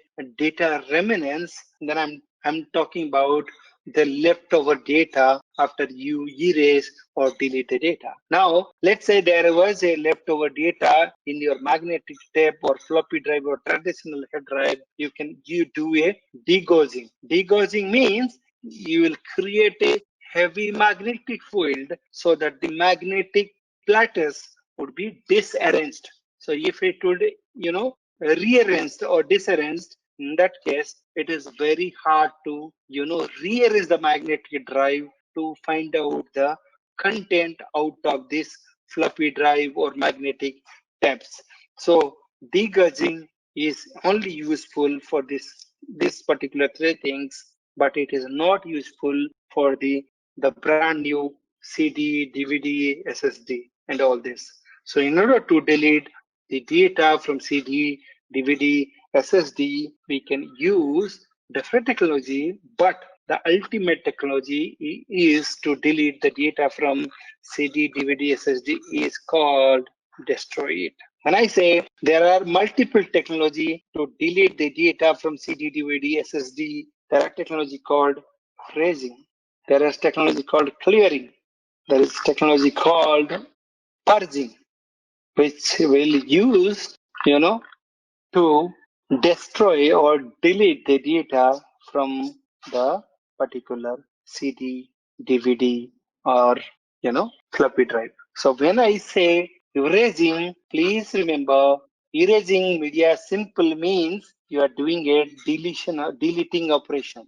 You are doing a delete operations from the CD, DVD, or you are trying to select a file in your computer and you want to delete that file from the computer. Then you are just trying to erasing the data from your system. Please remember, when you try to delete a data, particularly if the data is not removed completely from the memory, okay? The actual data always remain in the drive when you try to delete operations. Okay, let me give you an example. Okay, this is your memory. Okay, it's like it's 0, 1, 2, 3, 4, like this. This is called like memory segments. Okay, let's say your data you kept in between 0 to 2. Okay, now you delete this particular data, but actually this data is still there. Okay, the data never removes from your directory. Okay, it always remains on drive. When you'll try to rewrite the data on this particular data area, it will try to rewrite that particular area. Basically, when you'll rewrite the data, then this particular data, the previous data would be erased completely from your drive. Okay. Now there is a concept called memory leak. Anybody, any idea what is memory leak? So our processor allocate it use the RAM to, execute the data. Like it will give like, this is the slot, like a different application in your computer, right? Like like application one, application two, or application three. Like similarly, we have different application there in a computer, isn't it? Processor will allocate application one that you go with this particular time slice. A I'm giving a I'm giving a memory where you can execute your data in memory, because every application they need a memory to execute their code or execute their functionality. But the processor allocate the data, allocate that particular memory to execute this application one. But after the application should release this particular area, and it will tell the processor, I have executed my code, or I have executed my functionality. Now you can take back that particular segment of memory.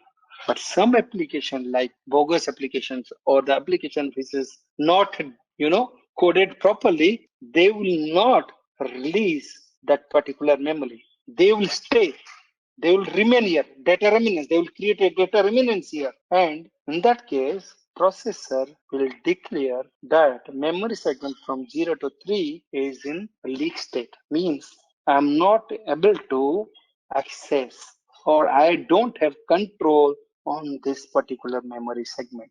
Is it clear or not? This is called memory leak. Okay. So please remember, say if the processor feels like this particular memory is in control, or this particular memory segment is not released by application after execution, then it will declare that this particular memory segment is got leaked. Okay. So if it is leaked, then it will not allocate that particular memory segment to any of the applications. So if you have seen in your personal computer, some of the application, they will acquire the memory space, and they will never release that particular area for processor to use. Okay. Any doubt till now? Because these thing we do every day in organization, but actually we never realize that we are doing all this thing in organization. Okay. Now next one is clearing. Clearing means, please note, clearing or called overwriting. Please note, clearing or overwriting is a process of preparing a media for reuse. What do you mean reuse? Let's say this media is been used in top secret, or it has been used for confidential data. Now you want to use that particular media or hard drive for lower category data. Then you can use this clearing method to particularly reuse that particular media. Okay. So please note, if you're using this clearing or overwriting technology, it is not easy to recover, the data which was initially with the, let's say this particular media was used for top secret data. Now you want to reuse that. Then you can use a clearing or overwriting method in order to prepare that media to use lower classification data. So this clearing method works like this. Clearing method, how it works, let's say this is my hard drive, or this is my SSD. How it works, it will try to write, because it's a overwriting one. It will try to write with a letter called 0, 1, overwriting. Or how clearing work. Okay, I'm just explaining clearing now. So this is SSD. Okay, now I will write 0, 1, 0, 1, 0 like this into this hard drive. The next process is complement of this particular whatever first character I have tried to write on SSD. Complement means 0 become 1, 1 become 0, 0 become 1, 1 become 0, 1 become 0, 1, 0 become 1, then 1 becomes 0, and 0 becomes 1. Again, I will try to get that particular SSD. And third one is I will put a random bits. I'll take any bits like 0, 0, 0, 1, 0, 0, 0, 1 or 0, 1, and I will try to write on this for hard drive, this hard drive. So basically I'm writing three way. I'm writing three steps: one step, second step, and third step. So please remember, the data before writing this first step is getting overwritten 3 times. So if you use any traditional tool to revert what was written before this data, it's very hard to write that. Okay, but please note, there are some advanced tool is there. You can use to find out the original content of the data. Okay, now the next concept is called purging. Here I said, right, purging is nothing more, it is more intense of clearing. Means you will do this particular process multiple times in order to prepare the media for reuse. Okay, is it clear?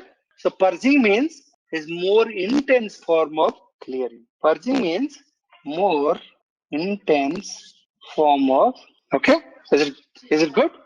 Please note, if a media is labeled as a top secret, then it will remain top secret until it is destroyed. You can't reuse a top secret media after doing clearing or purging, but you can use any lower segment classification media in order to for reuse. Is it clear? Now, the last and ultimate step to destroy data is called destructions. Destruction means it's the final step of the life cycle of media. So if you use destruction, then it is very hard because you completely destroy the data. Okay, there are several methods you can use to destroy the data. You can use several ways to destroy the data. You can use incinerations. There is a concept called incinerations, crushing, shredding, disintegration, or dissolving with caustic or acidic chemical. These are the ways to destroy the particular media. Please note that destruction or destroying is the best way to destroy any type of critical or top secret data in the organization. Okay, guys, thank you so much for attending the class. We hope this session was very informative for you all. If you have any questions, any suggestions, and any content requests, make sure to head down to the comment section and do let us know. We'll be more than happy to help you out. On that note, I hope all of you are keeping safe. I wish you well, and I'll see you on the next one.